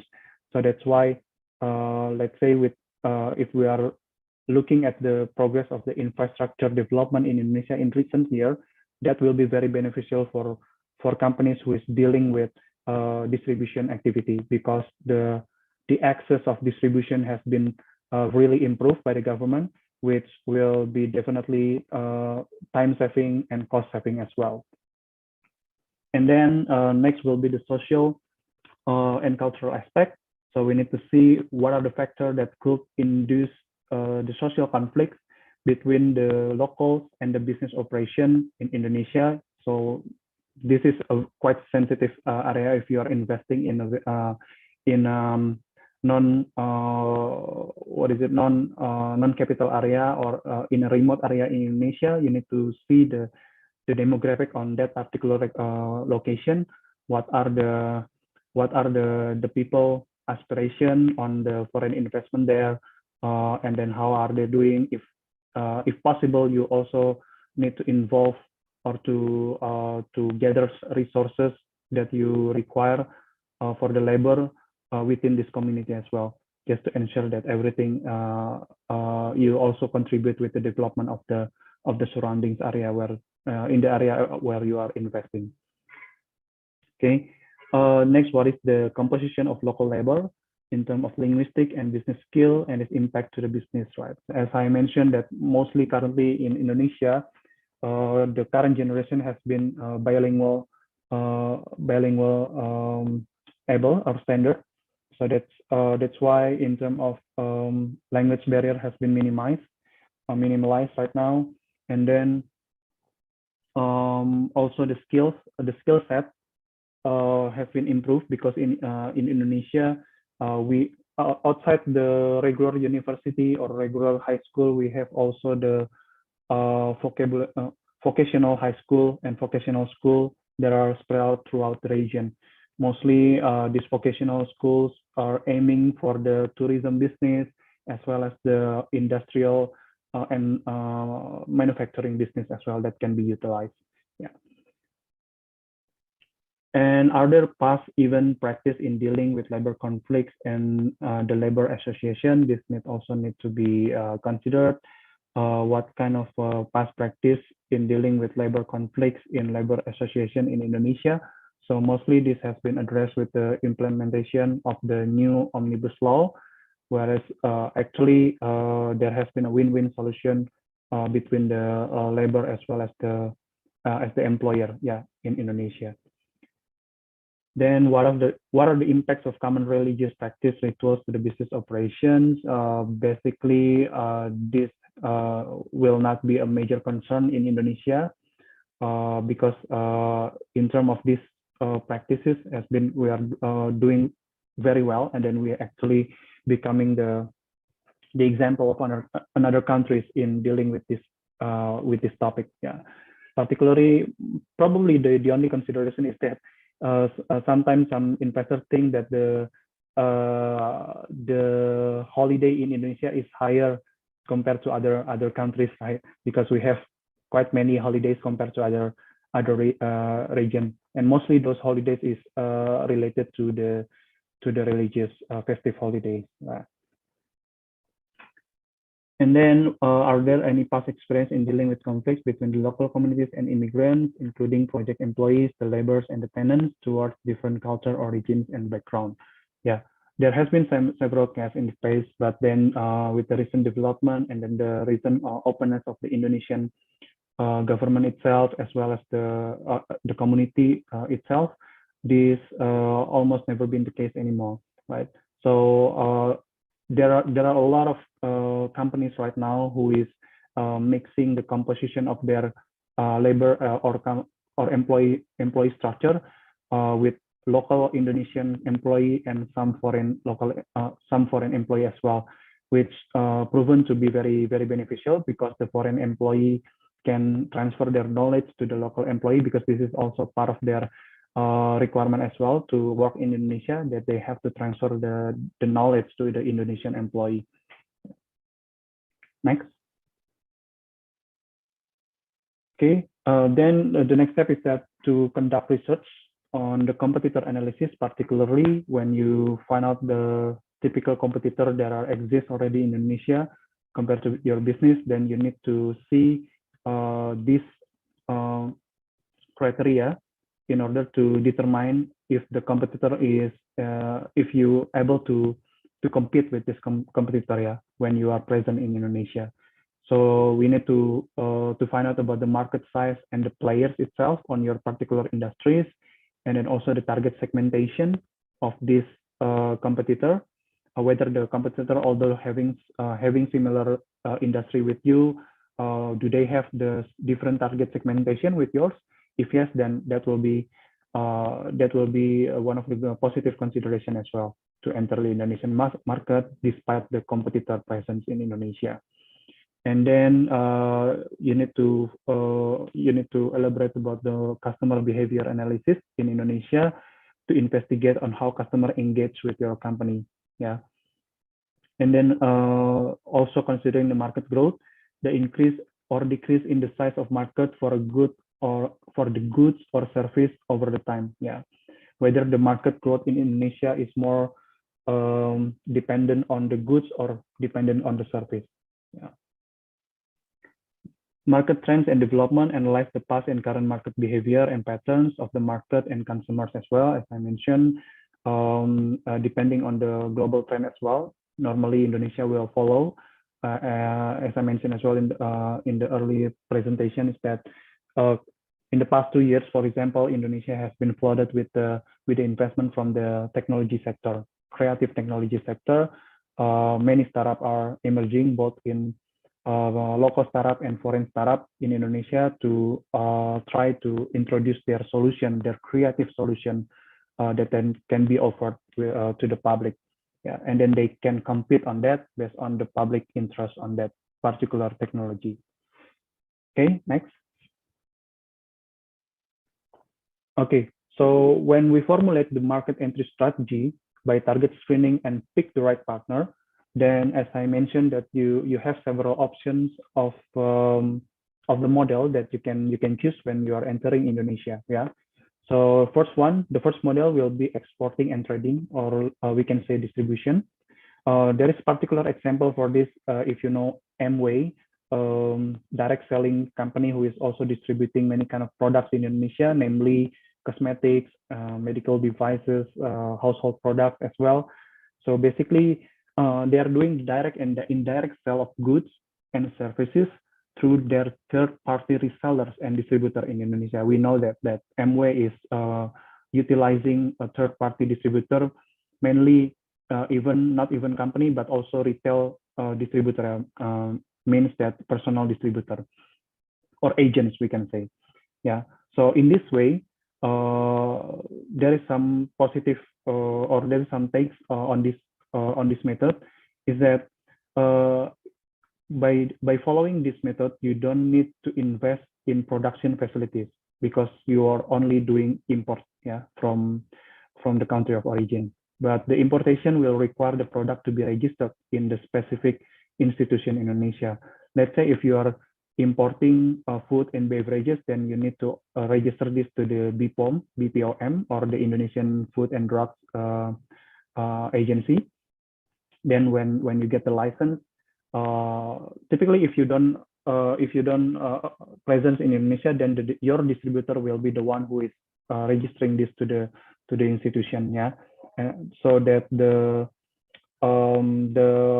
product will be under the name of your distributor in Indonesia. Although you will have the statement that the owner of the product is the country of the origin, in this case the production country, or the brand owner. Yeah. So in this case, you don't need to invest in production facilities. Then you may need to set up the office in Indonesia just to monitor these activities, just to monitor your distributors, how are they doing, and then just to ensure that the distribution process is smooth and running. And then secondly, we have the model of licensing and franchising in Indonesia. We can see the model through the Fortune 500 companies appear here, McDonald's and Disney. So they use the use of intellectual property from these firms, from one company to another, and also to put trademark. So obviously they have the trademark products that they already registered in Indonesia to ensure that they are not copied, or there are no copycats in Indonesia. And then they are doing the franchising. Yeah. So different restaurants in Indonesia have different owner, we can say, but then the franchise owner remain the same. Yeah. Despite these advantages, but there are some concerns as well, because you will have less control of the quality, marketing, and the branding of your product in Indonesia. Of course, this can be minimalized if you are cooperating better with your license holder in Indonesia or your franchise holder in Indonesia. Let's say for McDonald's, the license holder is the PT Rekso Food National, if I'm not mistaken. So McDonald's is running through all the quality assessment, audit, and marketing, as well as branding through this franchise. While this franchise will be forwarding those activities to the retail side. Yeah. And then third one, there is a merger and acquisition. So recent case that we pick up here is the recent acquisition of Bank Danamon, which is a local bank in Indonesia, by the Japanese MUFG bank, Mitsubishi Bank. Yeah. So there are several advantages with this process. Is that by doing merger and acquisition to an existing business that's already running in Indonesia, it is ensuring you to access the quality talents and know-how as well. So when the MUFG is acquiring the Bank Danamon, then they will also have the rights to the employee. The employee will all be transferred to their employees with all the knowledge and know-how about the industry or the banking that they're already running under the Bank Danamon. So this will be ensuring for a foreign investment so that they can run the business easily. Of course, Bank Danamon is already comply with everything in Indonesian. That's why also one of the positive aspect of the acquisition consideration by MUFG, so that just by acquiring this entity, they already ready to start and run the business as usual. They already have the talents, already have the expert professional, they already have the technology, they already have the know-how, everything already in place. They just need to run. Yeah. And then this will also increase market share and wider customer base. Of course, MUFG has been established in Indonesia before, and then by acquiring Danamon, it means that all the customer within these two banks is merged into one, which means that they gather or covering a wide range of a customer. And then synergies as well. By combining resource between the two companies, then there will be a transfer of knowledge. There will be an eliminate duplicate facilities as well that already in place. Yeah. And then the last one is the model of the joint venture. So mostly joint venture activity is preferable for a strategic major project in Indonesia, or probably a national project in Indonesia involving infrastructure sector or energy sector usually. So in this case, we take an example from the recent KCIC company, which is Kereta Cepat Indonesia China. The specific joint venture company between Indonesian consortium with the Chinese consortium to build and operate the bullet train in Jakarta-Bandung route. So with having partnership with the local, it allows the local know-how, sharing costs, and improve economies to scale and others. And secondly, the challenge is that with this option, it can be complex and time effort because many parties are involved in this project. Let's say in this case, from the KCIC, there are a lot of a company under this company. Actually, the holder of this company is a joint venture and also consortium. If you know consortium, how the consortium works, that you know how complicated it will be. Of course, whenever it takes place, it's already before the KCIC is taking place or established. There is a long journey that we need to take on, that the government need to take on to form this company, right? Because we need to to merge the consortium in several Indonesian state-owned company with the Chinese company as well. And then some industries require from GV outside of this infrastructure is that like tendering for PLN project as well. Because for energy sector right now, if you would like to join tender for PLN project, then you need to have a partner, local partner in Indonesia, which already doing same project, which already have the experience in Indonesia, and then they are eligible for tender projects. Yeah. Next.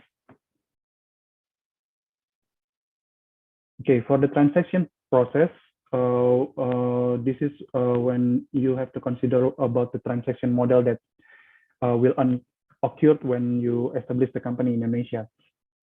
First one, about the valuation.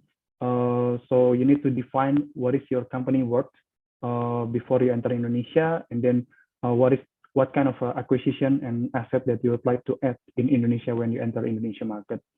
And then future prospect, what kind of project that are happening in Indonesia. If you can see, if you can see that you are attending some tender in Indonesia for some project, that will be great. Means that you have a goal to set in before you enter Indonesia. Then how the access to the funding.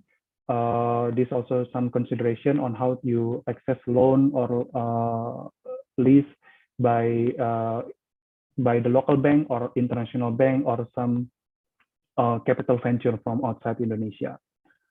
Then regarding the financial model, you need to see the ability of forecast and plan of the business, then the ability to value business, to test various scenarios that are happening, to calculate the cost of the new project. Of course, you need to calculate the estimated cost of establishing a company or business in Indonesia, then to decide on the budget that you are willing to invest here. Then for the due diligence, this is also a critical aspect to ensure the reliability of your partners in Indonesia in order to recognize all financial aspects of the potential merger and acquisition process to determine what are the benefits, what are the liabilities and risks and opportunities for this particular company that you would like to merge or to like to acquire, for example. And then for the sales and purchase agreement review, this is valid or applicable for goods and service companies. So typically you need to prepare a legally binding contract outlining the agreed upon condition between buyer and the seller, regardless what are the type of you're selling, whether you are selling goods or service. Then you need to set up a contract, a binding contract for this sales activity. Basically, we recommend that the content will be in line or aligned with the applicable local laws in Indonesia as well. Next. So this is the second part of my presentation. So after I presenting the consideration on before you are entering Indonesia, then this will be the explanation when you have decided to enter Indonesia market. What are the options that you can be presented to you as an investor? Okay, next. Okay, so there are several options as a foreign investor to enter Indonesian market. First, you can establish a PMA company or PTPMA. Of course, this also comes with the requirement of the work visa for your foreign stakeholders, right?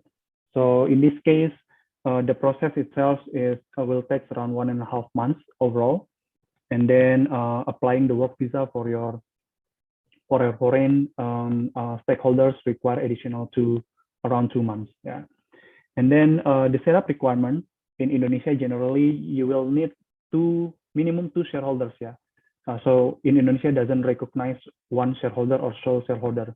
Although let's say as a foreign investor you are wondering whether you can invest 100%. Yes, there are many sectors that are open 100% for foreign investment, but then that doesn't mean that 100% is only held by one person or one entity. The 100% need to be split 50-50 minimally with other partners. Yeah. So let's say you would like to set up an entity, PMA company in Indonesia, then you need to have 2 shareholders, regardless the composition. It can be 99 to 1% composition. That's also fine, as long as minimum 2 shareholders. Yeah, and then we require minimum 1 director, and then minimum 1 commissioner. Now, if you are wondering what are the commissioner, because many foreign investors are wondering what are the commissioner, because they don't have a similar position in other countries, right? So commissioner is actually acting as a supervisory board to the board of director, and then they have more of passive role inside the company. So unlike director, who is also a CEO of the company, which involved and responsible directly with the daily activity of the company, commissioner is more like a representation of the board of shareholders inside the company to monitor the work of the board of director. So they have the rights to add and to remove director. Yeah, actually, in legal regulation in Indonesia. But then mostly their position is passive compared to the director. Then you need the local registered address in Indonesia. Before you even start applying for the company registration, you need to find address in Indonesia. Means that you need to find the office address in Indonesia. Then the minimum authorized capital is 10 billion IDR. Right? With the current, with the recent OSS Rba, now the minimum investment plan as well as minimum capital is also already matched to 10 billion IDR. Yeah. So the investment plan or the authorized investment capital at 10 billion IDR, you will be reporting this in quarterly basis to the BKPM in form of the LKPM report. So in that report, quarterly basis, you will need to report what are the expenses that incurred during your operation in Indonesia, all kind of local expenses such as paying local vendor, paying salary for your local employee, and then buying some office properties or office electronic that will be counted as your investment fulfillment. Okay. Then for the work permit validity is actually up to 12 months. So if you have a foreign director, then they can apply for 12 months. Or if the shareholder of the company who is personal would like also to have a KITAS or work permit or stay permit in Indonesia, they can apply for investor permit, investor KITAS. Investor KITAS can be applied up to 24 months validity actually, but you need to have at least 1 billion capital in the company. Yeah. Okay. Next.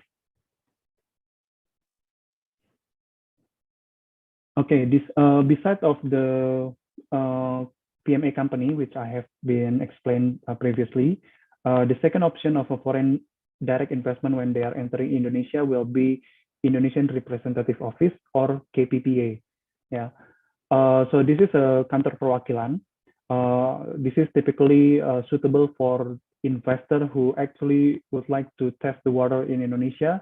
They are not firm yet on entering or fully invest in Indonesia by setting up a company or full-fledged company in Indonesia, but then they still would like to see the market in Indonesia, to see the opportunity of their products in Indonesia.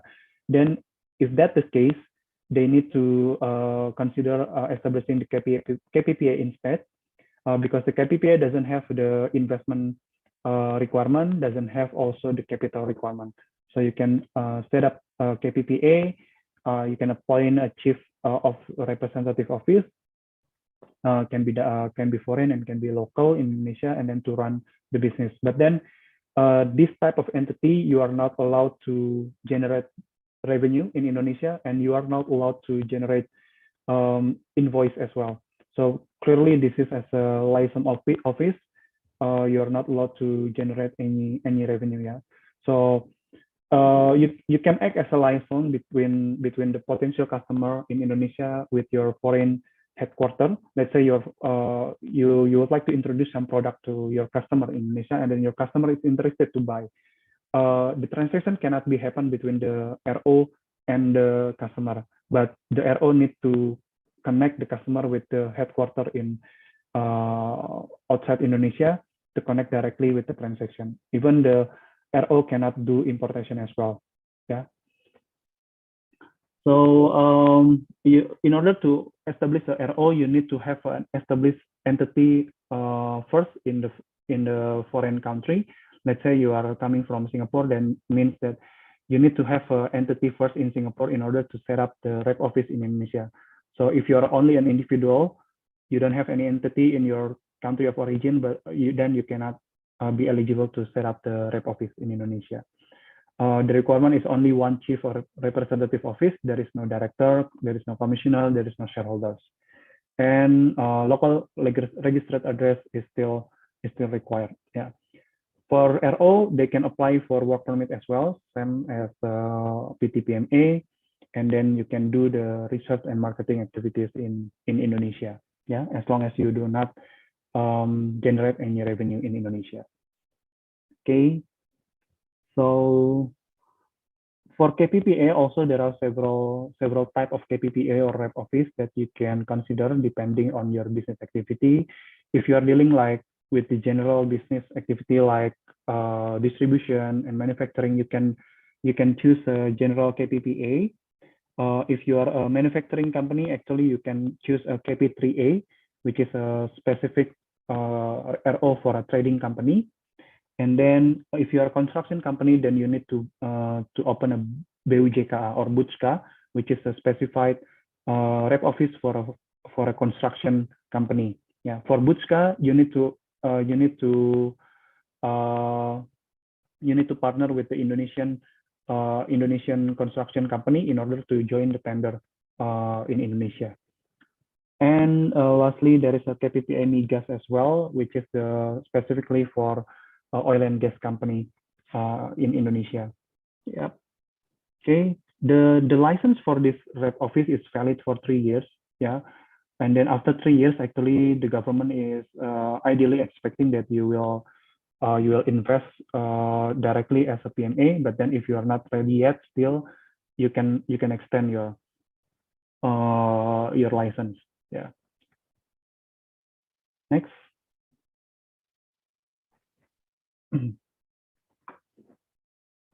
Okay. So after you establish the company or you set up an entity, whether it's a PT or a PMA company, then you need to consider about how to manage your resources or your labor line. When you are hiring people in Indonesia, then you will be eligible to do the payroll for their site. You need to provide their salary, and then you need to comply with the Indonesian tax and also benefit regulation as well, right? So in this case,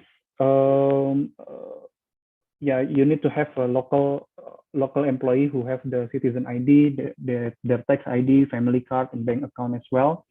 So we have two kind of assistance here. If you already set up a company in Indonesia, then we can support you in providing the payroll assistance to calculate the payroll amount every month for all of your employees, including the taxes and the benefit like BPJS and everything. We can calculate for you, and we can also disburse the payment of the salary to each of the employee. Yeah, this is to ensure that you will have more focus in delivering your core business. Then you can outsource this kind of activity to a company like us, a professional company like us, so that you will be focused more in the sales or in performing or achieving your core of business in Indonesia.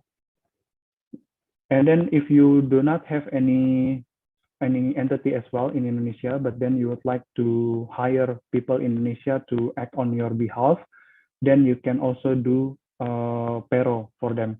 So this will be under the HR outsourcing mechanism.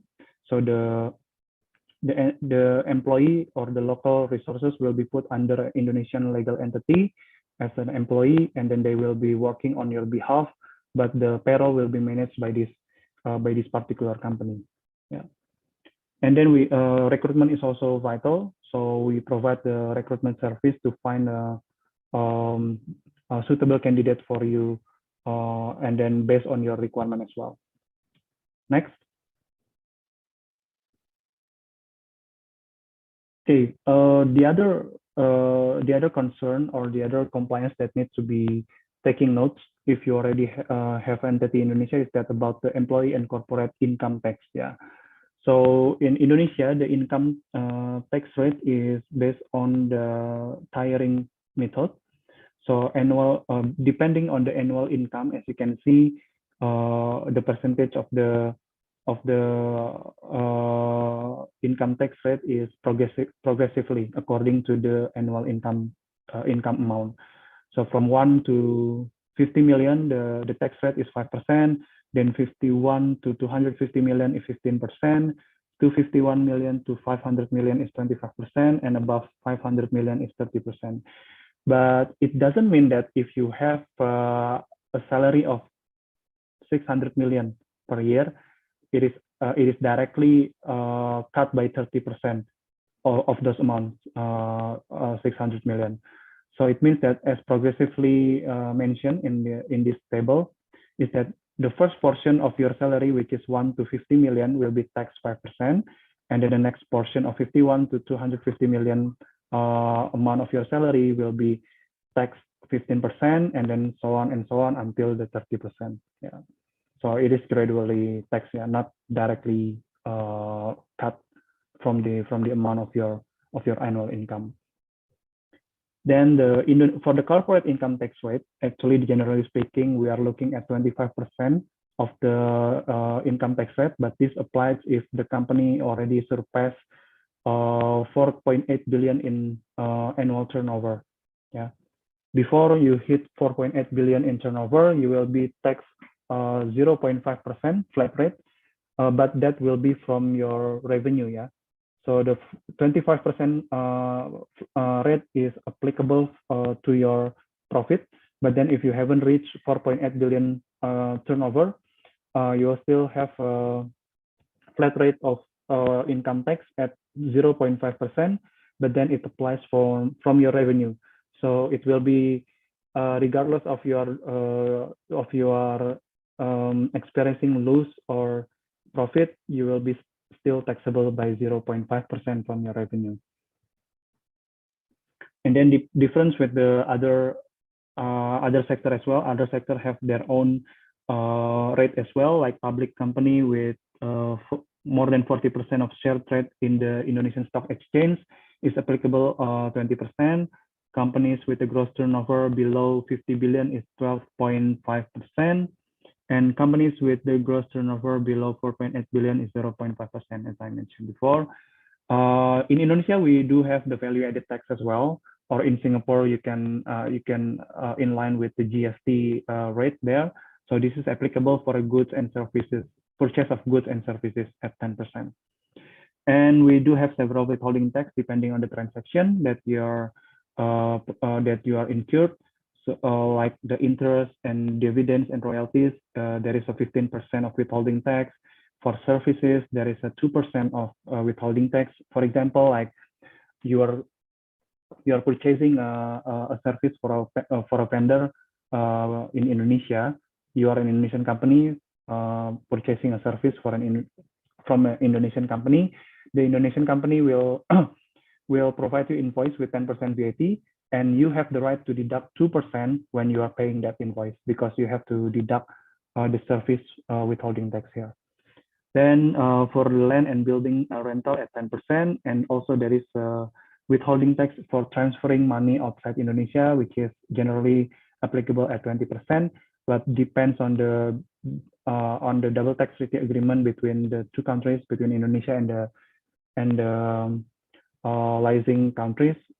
It can be reduced with providing the DGT form upon the transaction. Okay, next. Okay, so based from that option that we have been elaborate with you, so basically those kind of options that we can support you as a professional consulting firm in Indonesia to ensure that you are comply when you are establishing the company or business in Indonesia and also after that. So our focus is to provide a one-stop service of market entry solution to our customer. So to ensure that they have an end-to-end support when they are expanding their business in Indonesia. So as you can see from the spectrum of the service that appear on the slides here, this is the kind of a service that we can support you as an investor in Indonesia, not only for foreign investors, but also for a local company as well. Yeah, so let's say you already have a company in Indonesia as a local company, and we can support with the compliance as well, like payroll, accounting, tax reporting, and many others as well. So mainly we can support you in the incorporation of the entity, and then we will support you in also if you have a product that needs to be registered, we can provide the support for that. For business support services such as the virtual and service office, we can provide as well in several locations in Jakarta. And secretarial and compliance service, updating regulatory and statutory compliance as well, providing accounting and bookkeeping support, taxation expertise, immigration as well. Like if you'd like to enter Indonesia and then you have some foreign employee to send to Indonesia, we can support by applying them like business visa or work permit as needed. And also recruitment as well as general advisory if necessary, such as market research, as we mentioned in the previous slides. Before you are entering Indonesia and then you would like to research the country first, then we can support as well. So, okay, next. Okay, thank you very much. That will be all from my side. Thank you for your time and attention. I will be giving the time back to Darlene. Thank you.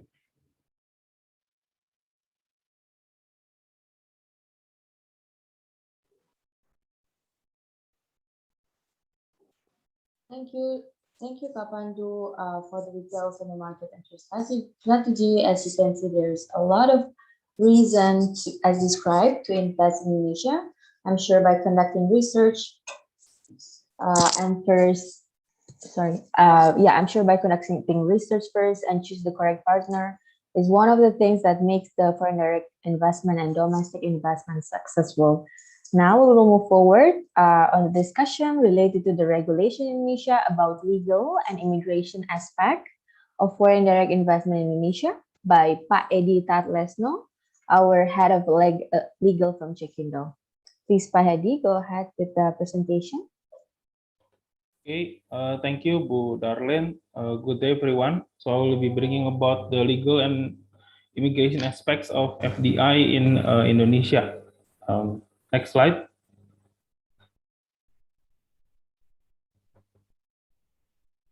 Okay, so this is the investment statistic in Indonesia. According to the data from Investment Auditing Board, that the investment value in Indonesia continues to rise even during COVID, which brings the confidence of the local economy and even the foreign investors that Indonesia is indeed still growing despite COVID-19 pandemic. Second factor is the manpower, because Indonesia currently only has around 300,000 manpower for local and foreign investment, and this still opens new opportunity for investors who might be interested in HR services or consulting services. The third is the local investment. We can see that from year to year that the local investment value increased up to 12.7%, from 94.3 trillion to 106.2 trillion. So again, this is the empirical data showing that Indonesia's investment continues to grow even despite COVID. And point 4 is about the foreign investment, whereas the investment value increased up to 19.6%. And it is an important note from us that foreigners continues to invest in Indonesia. Why? Because they realize that the market is still large, there is still much demand in various sectors. Next slide. Okay, so this is the statistics from Indonesia. According to our research, So basically, we can see in here that foreigners continues to invest in Indonesia compared to local investment, which is around 44%. The top 5 sectors would be in base metal, mining, transportation, electricity, gas, and housing and industrial zones. According to our research, it is this fact is important. Why? Because the fact that the population continues to demand equipment, materials, and also transportation, electricity, and housing. So pretty much there is still a lot of undeveloped sectors to be processed by potential investors. Meanwhile, for local investor, the investment sector is almost the same: housing, transportation, electricity, construction, food, and beverages. And for the next part is our biggest investors. So we can see here that most of the investment comes from Singapore, and then Hong Kong, Netherlands, Japan, and China. I think the fact is clear. Whereas other countries are deeply affected, but Indonesia is still open to investment. It is still running the economy, and our government continues to open vaccination efforts, which increases local and foreign confidence to continue their presence in Indonesia. Meanwhile, the largest project in location is in West Java, DKI Jakarta, North Maluku, Central Sulawesi, and Riau Province. On the other hand, that the largest local project is almost similar. First is in West Java, second is in East Java, DKI Jakarta, Banten, and Central Java. If you still remember that Mr. Pandu's information, that one of the lowest area with the wages is in East Java. Specifically, we would highlight at Kendal Business Park, which offers you a competitive salary, and also in an industrial zone, which allows a faster business license application. Next slide. Okay, why should you invest in Indonesia? According to our analysis based on a pastel method. First is on the political aspect. We can see that Indonesia's political situation rates among the best in Southeast Asia.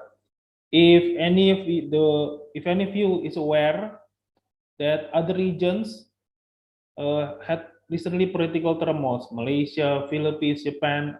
I believe that you still remember that Malaysia had replaced its prime minister, and Japan also replaced its prime minister also.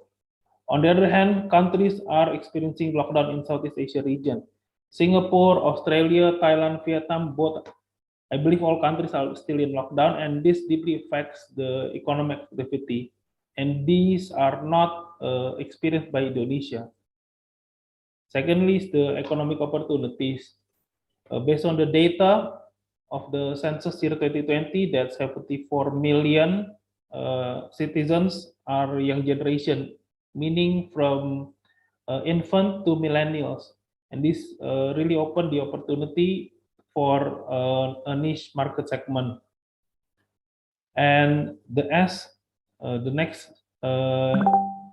situation is on social, which we believe that Indonesia has one of the largest Muslim population, and also the policies against pandemic. Why we highlight the Muslim population? Because in here that apparently halal sectors plays a large part in the creation of goods, materials, foods, and drinks. Some of our clients also ask, if I'm not familiar with this halal concept, then how should I do business? We usually offer the client, and how about you trade in maybe non-halal products, or we can offer you like neutral products. For example, they can invest in infrastructure or IT infrastructure, maybe cabling, electricity, or basic commodities. These sectors apparently does not require any halal certification and can be applied for all markets. Specifically, we also highlight the policies during pandemic. Recently, we received news that today the government opened the border for foreigners, meaning foreigners can now enter using a visit visa. So apparently the government is confident that their rate of vaccination has been adequate and they are ready to welcome foreigners to visit Indonesia. Next slide.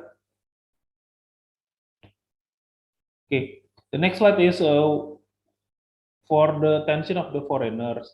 The next aspect is concerning technological. We recently understand that during pandemic, the demand for telecommunication and its supporting industry is increasing a lot. For example, we can see that telecommunication sectors continues to grow. People are continue to demand data, and social media interaction continues to increase. And we believe that investors who are savvy in IT, data center, or perhaps on a social media business would have a very good market in Indonesia. Secondly is the opportunity for foreign investors to expand their business operations in Indonesia. While we understand that the overall sectors are specific, too specific or costly to be concentrated in one location, usually we will offer our investors with option. For example, they can conduct the marketing in Jakarta, but they can focus on their financial services in Semarang while expanding their hospitality business in Bali. Because the reason is that we have branches in these areas, and we believe they can conduct effective policies to minimize the cost in each region and increase their potential income from these respective regions combined. And the next aspect is concerning environmental. I will highlight that as of June 2021, Indonesia's mining sector continues to grow on 92.8%, and coal export increases up to 148%, 0.94% on annual basis. So clearly, mining business is completely foolproof against the COVID impact. So investors could definitely still delve on mining sector, for example, coal or rare metals. On the other hand, the data for Ministry of Tourism showed only a 10% gap between tourism visit into Indonesia on April until July 2021. If you see the chart on the top right, it clearly shows that the demand is going low. But the interesting fact is that the rate of the visitors in Indonesia fluctuates slightly, only 10% gap. What does it mean? It means that the foreigners are still in Indonesia. They still want to do business. Why? Because they are confident. The market is healthy. The people are numerous, and they can sell they can sell their services. They can sell their goods in Indonesia. Also, that the government does not restrict or prohibit foreigners to remain in Indonesia, which we still offer services to extend their kitas or their business visa. And the last is the legal aspect. Why? Because we believe that the government has introduced a breakthrough with Law Number 11 year 2020. Most of the question from our clients would be, why is this law so thick? Maybe if you guys have read the law, it's almost 600 pages. But what we specify to the client is that with these laws, the government is trying to crop down the hassles, meaning most of the licenses will now be overtaken by the central government via online, which brings to the next point, which is the e-license system, and empowering company data centralization to break out from the effect of COVID-19 by end of 2021. We believe that the government is trying to create super data, meaning it is likely that they will formulate possible policies according to the sector of the companies recorded in the OSS system. It is possible that they will offer incentives according to sectors, maybe good sectors or services sectors, because they see a lot of potential in the sectors based on the data from the OSS. The next slide, please. So this is the legal aspect of FDI Indonesia. Next slide. Okay, so this is the specific analysis that we researched during our encounter with the OSS system. First is about the access right and single business number. So if the first version 1.1, we understand that the account is bound to local ID or passport number of the caretaker. So it is very much possible for one foreigner to have 5 or 10 companies under its wing. But according to the new OSS, that the account is bound to individual company email. So if the foreigner have 20 companies, then he will be required to have like 20 emails. And this requires specific management, also adds a certain degree of difficulty, specifically on data management. And if you see on the second point, it states the company business number and identification. Usually it's just a simple address, only the name or email of the company. However, the Oss Rba adds detail of business risk and risk classification according to Indonesian standard classification. And that the existing companies will be required to migrate from OSS version 1.1 to OSS.RBA. So we believe that the details is intendedly put online to allow easier scanning by the authorities. Perhaps they will classify the companies based on the risk, and if the companies was automatically sorted whether they have complied with the requirements or not, then they will systematically visit the company and ask for completion or face the sanction. Second changes is about the license processing time. If we see on the OSS system 1.1, it requires manual follow-up to respective institution in order to have the business license issued. Some approval have unspecified timeline or may exceed it, which often tampers with investors' business development plan. So our past experiences is that sometimes we have to repeatedly visit the institutions, communicate, provide solid evidences that it is still under institution. Perhaps some of the client will complain, they will say, how come it took so long? But if you see the regulation, it is stated. Sometimes it is not stated, and this causes a difficulty from our side. But the OSS risk-based approach of RBA currently stated that any business license application submitted to research RBA will be subject to a timeline. In the event that the OSS RBA failed to provide any feedback or rejection past such timeline, then such license is considered to be automatically approved. So we believe that this positive approach will create more ease of business to our client, because we want to offer surety to our client, meaning once the license is issued, then they can do business safely. Otherwise, they will do their business underground, or sometimes they did not notify us, they start a business while the license is actually being processed. Next slide.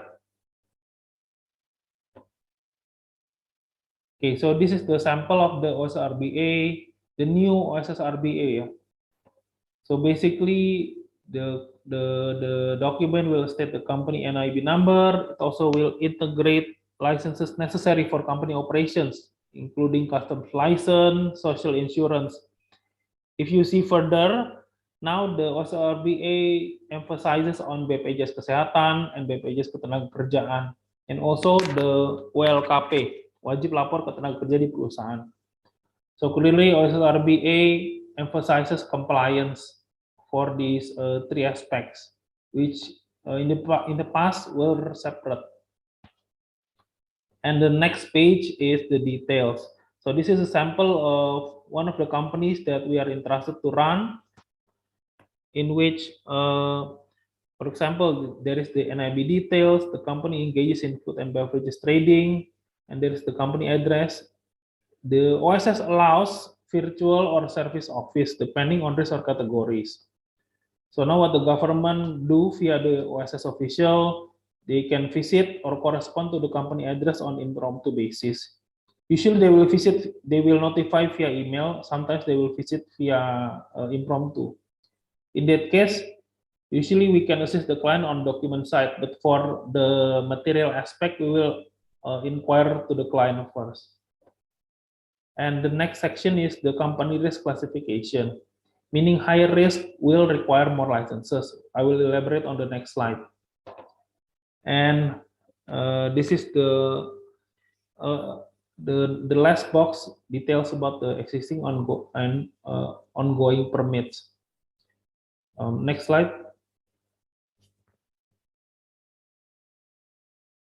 Okay, so these are the next list of changes. So previously the old OSS is a bit, I should say, a bit segmented, yeah.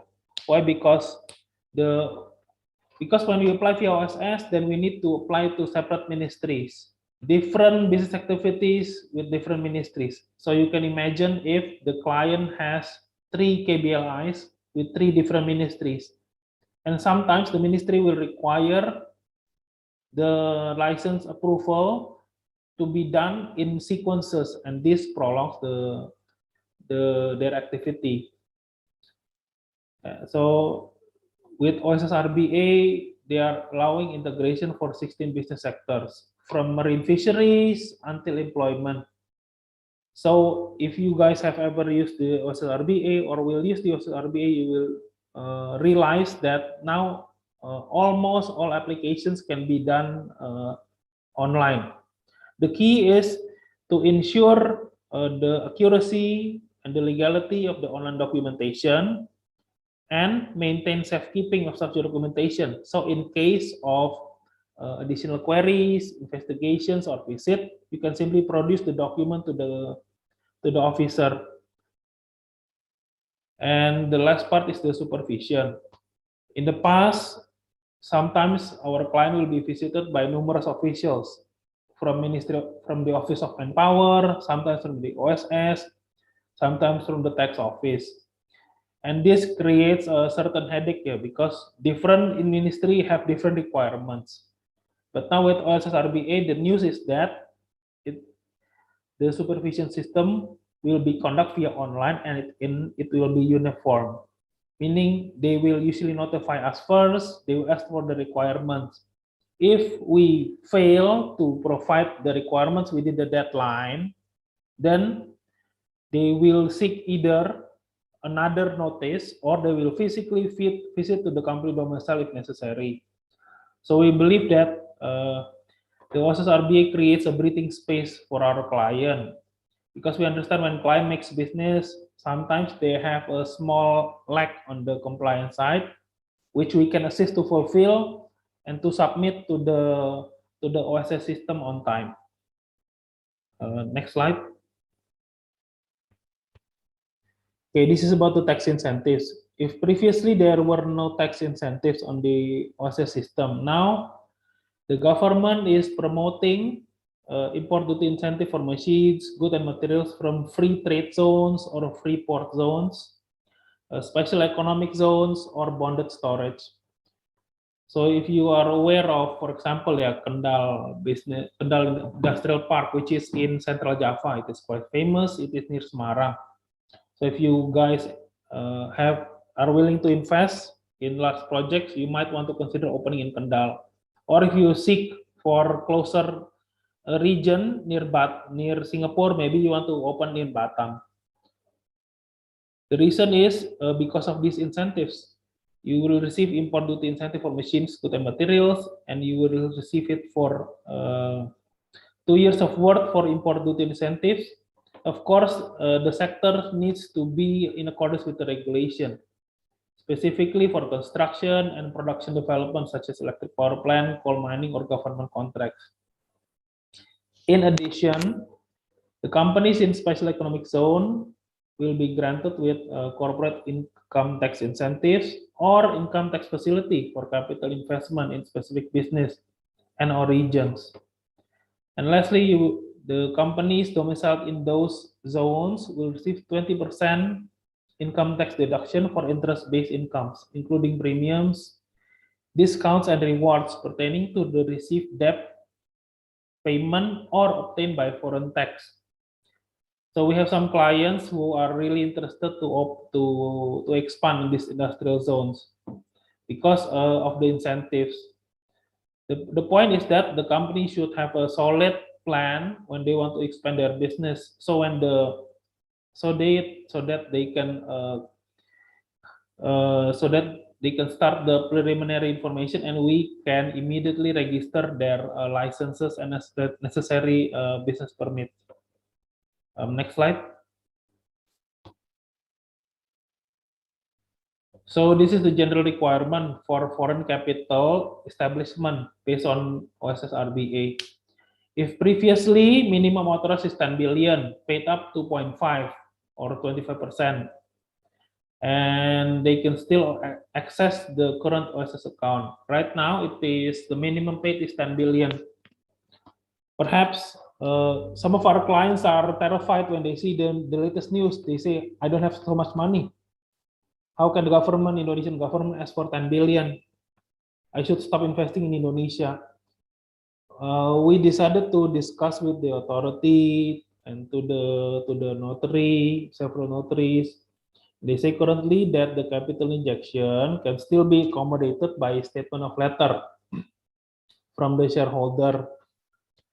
Of course, we advise our client to inject capital into their company bank account, usually for operational purposes. Again, we try to reverse the logic of thinking to the client.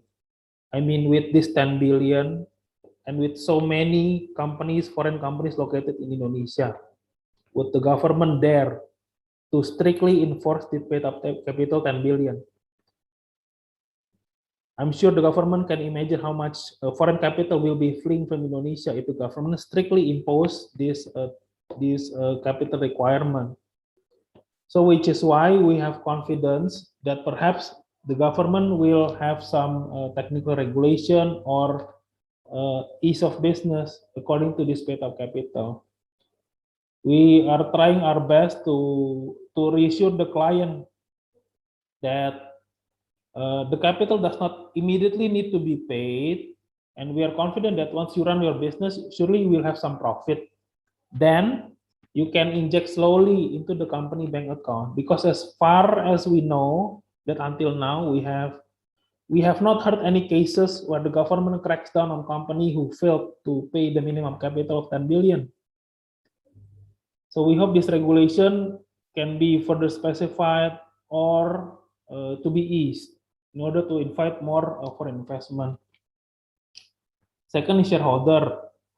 As you know, pretty much straightforward, minimum to individual, legal entity.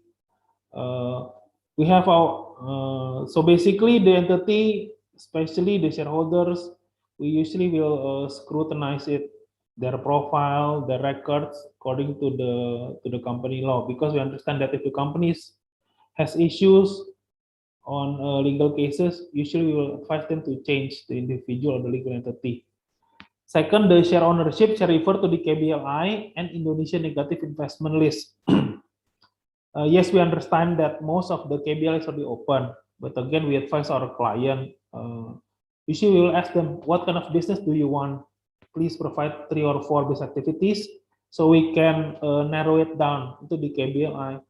Because not all business can be practically on 100%. So it is important that we refer to the Daftar Negatif Investasi or DNI. Another important point is that the foreign shareholder can now apply for investor work and stay permit or Kitas investor. It is applicable either for 1 year or 2 years. The important thing about this Kitas, it is only applicable once the company is established with NIB, trading licenses, or jurusan, and they have already submitted LKPM every 3 months. So the solution is that usually the investor can stay here, maybe on a business visa or sponsored by other companies. They can do the business planning while we speed up through the company registration, then we convert it into investor Kitas. Another important point is the passport validity. If it is for 1 year, it has to be valid for more than 20 months. If it's 2 years, then it need to be valid more than 34 months. As of now, investor kitas can be applied offshore and onshore. And the benefit is that the investor kitas does not need to pay the DPKK fee.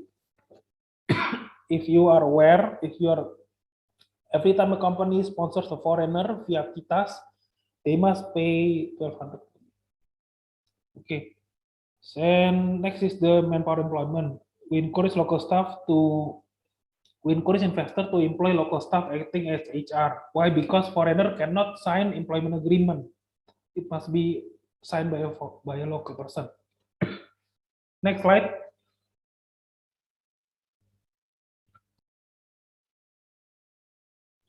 So this is the sample of the company establishment.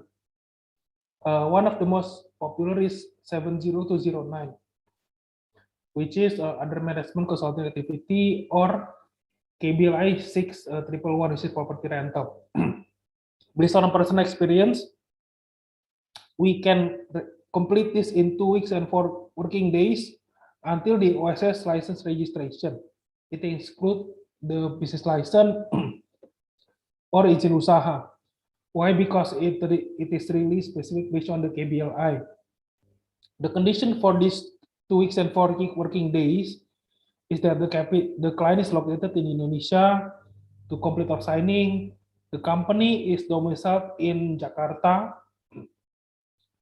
and the client is encouraged to done capital injection after establishment of company within 60 days, just to complete on the administrative process.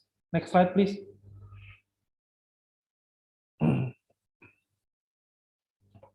Next slide, Bu. Okay, so this is the sample of risk. Earlier I mentioned you about the low to high risk. So the point is, if it is only low risk, mostly it's only require NIB and standard certificate, usually takes around 7 days to complete. While the low from medium adds a bit more healthworthiness, SPPL, AMDAL, and SINAS account. If it comes to medium or high, then it is a bit strict, yeah. Meaning more complicated forms of standard certificate will be required, and AMDAL will also be required, and the company should register into the Ministry of Industry and Trading. Next slide. So how can Cekindo serve the company? Cekindo serve the client. We can offer company registration, business license, product registration. We can also act as holder for the company until they found a trusted local distributor, trademark, office provider, accounting and tax reporting, manpower recruitment.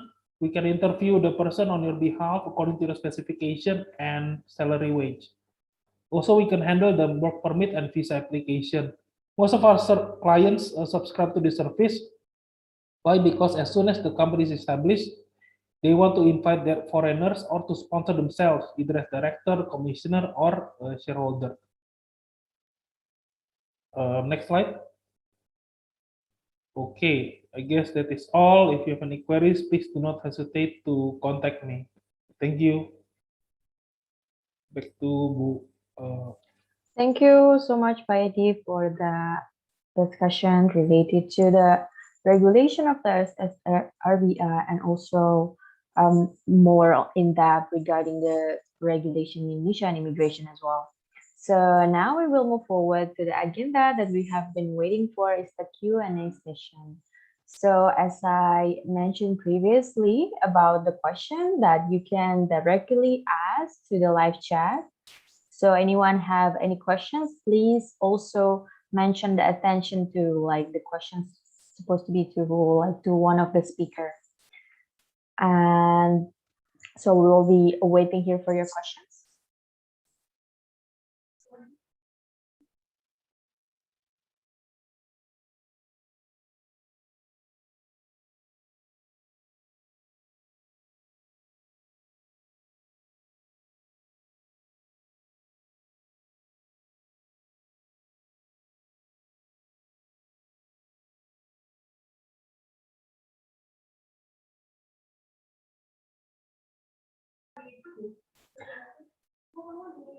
Thank you.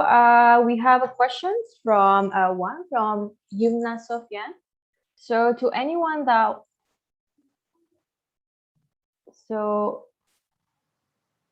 since OSS Rba is supposed to simplify registration for low-risk business, what low-risk sector of business do you expect to see the most growth in? Yeah, if any of the speaker would like to answer this question, please feel free.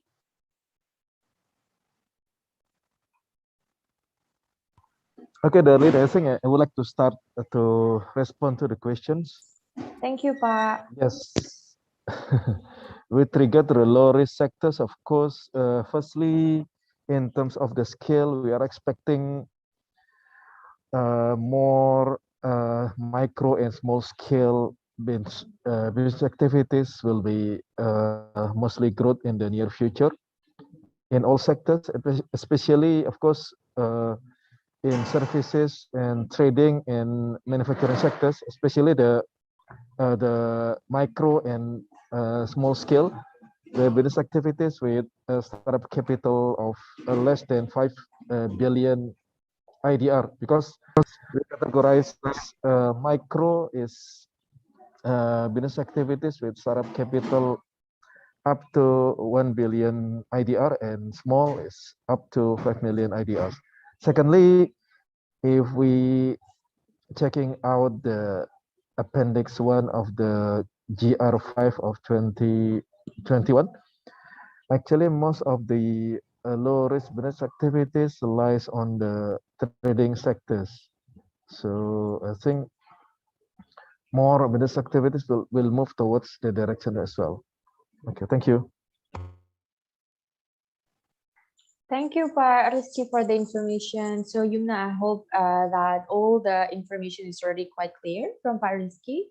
So now we move forward to another question from Pak Faisal, which is, OSS Rba have changed the method of the issuance of the business license. How does this new version of OSS affected the existing or already operating business in Indonesia?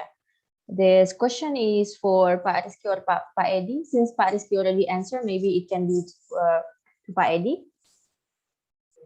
Okay, thank you, Bu Darlene. So, according to my opinion and our experience dealing with OSS Rba, that currently there is still no changes. Meaning, if you check on the OSS website, the old the companies already registered, existing companies can still access using their old emails and old accounts. But I think it is important that the company should begin the migration process, because while right now it is still open and there is no clear sanction or penalty yet. So I think the existing business will be slowly encouraged to complete the remaining licenses. So as I said before, the specific business licenses, izin usaha, izin lokasi, maybe the UKL, and also the AMDAL. Yeah. Okay, Pak Edy, thank you so much for the answer. Faisal, I hope Pak Edy's answer already quite clear for you. So we move forward to another question from Yuri K. As an individual, can we check that our company that we want to establish, and which criteria of risk, and what is the business license that we need? Special business license, if any. Can we check that our company? I think this is related to the questions like Pak Edy mentioned regarding registration to OSS. Is it correct, Pak Edy? Like, as an individual, can we check that our company that want to establish, in which criteria? Can you explain more on the website on OSS? There will be like a business classification that you can check. Yes, correct, Bu Darlene. So the OSS is already pretty specific. The key is to understand the KBLI or the business activity. If you see the table, there is the information sector. You just need to type the business activity or the KBLI that you know of. Please be noted that perhaps some of the KBLI may be changed because right now the OSS uses KBLI 2020. So once you are aware of the KBLI, the OSS will lay out which licenses that you need to fulfill.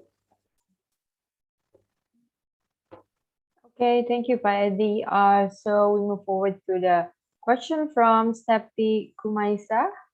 Excuse me, I wanted to ask for version 1.1 can be used with one email to business, but when we move to OSS or RBA, only one business enter register.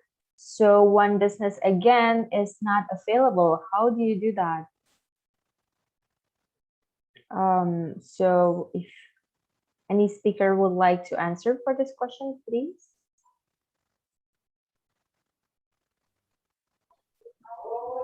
Yes, Darlene, probably I would like to respond first. Probably Pak Thank you, Chia Pak. and Pak Pandu would like to add some more information.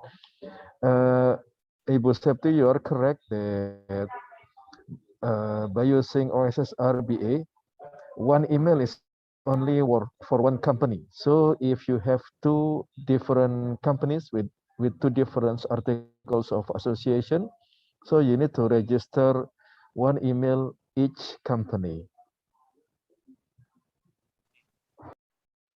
Okay, thank you, Pak Rizky, for the information. So for those of you, we are still have time to answer some of your questions. So the question can be in Bahasa as well. So feel free to ask a question or raise a question in Bahasa Indonesia. We will answer it as well in Bahasa. So yeah. Thank you, Darlene. So you wanted to add? Bu Septi's question. Usually what we try to do is we send email to the OSS and explain the situation. Meanwhile, we should prepare the email address as mentioned by Pak Rizky. So either we send an email or we visit manually to the OSS institution. Okay, thank you, Edy, for adding up. And for the answer from Eureka, will you share the slide for webinar? Yes, the webinar will be shared later on during the end of the session to the email that you have been registered before. So yeah, so since we have more time, any more questions? Anyone?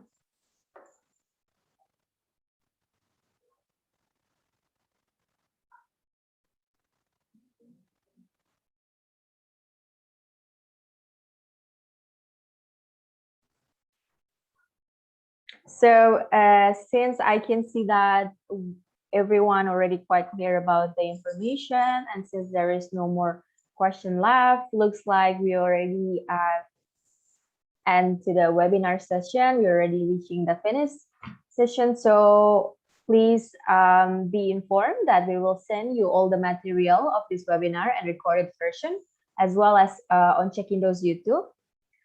That the link will be provided to the email that you were using for the registration. So if you require any clarification or additional questions related to the presentation or business expansion in Indonesia, feel free to reach Cekindo on the details below here. As you can see, the email and the number for the call. So we appreciate your participation on this webinar, and I thank you very much for the speaker to be able to deliver all the message for this webinar itself. So looking forward to see you on the next webinar session. You can follow our LinkedIn page as well for more updates related to the Indonesia regulation or our upcoming webinar. Have a great day, everyone. If any of the speaker would like to add something, please feel free. Thank you, Darlene. And it has been a great opportunity for us to deepen our knowledge on the current situation and climate of investment in Indonesia. Thank you very much, Pak Rizky, for your very welcome, Pak Pandu Budarlin. Yes. And then hopefully we can be work again together in the near future. And also Pak Edy for the legal and immigration updates as well. So hopefully our webinar will be very valuable for the participants regarding the recent changes in our regulation. And yeah, we're expecting as a player in the Indonesian FDI that the Indonesian FDI will grow even further, and then everything will be much better in terms of the climate. Yeah, thank you very much. Thank you, Pak Pandu, for adding. Thank you, Pak Rizky. Thank you, Pak Edy. Thank you, everyone. Yes, thank Have you a very great much, day. Edith. Have a great Have a day, great day as everyone. well. Thank you very much, Bye. Bu Darlene, Pak Bye-bye. Pandu, Pak Edy, and everyone, all the participants. Thank you very much, indeed. Thank you very much. Thank you.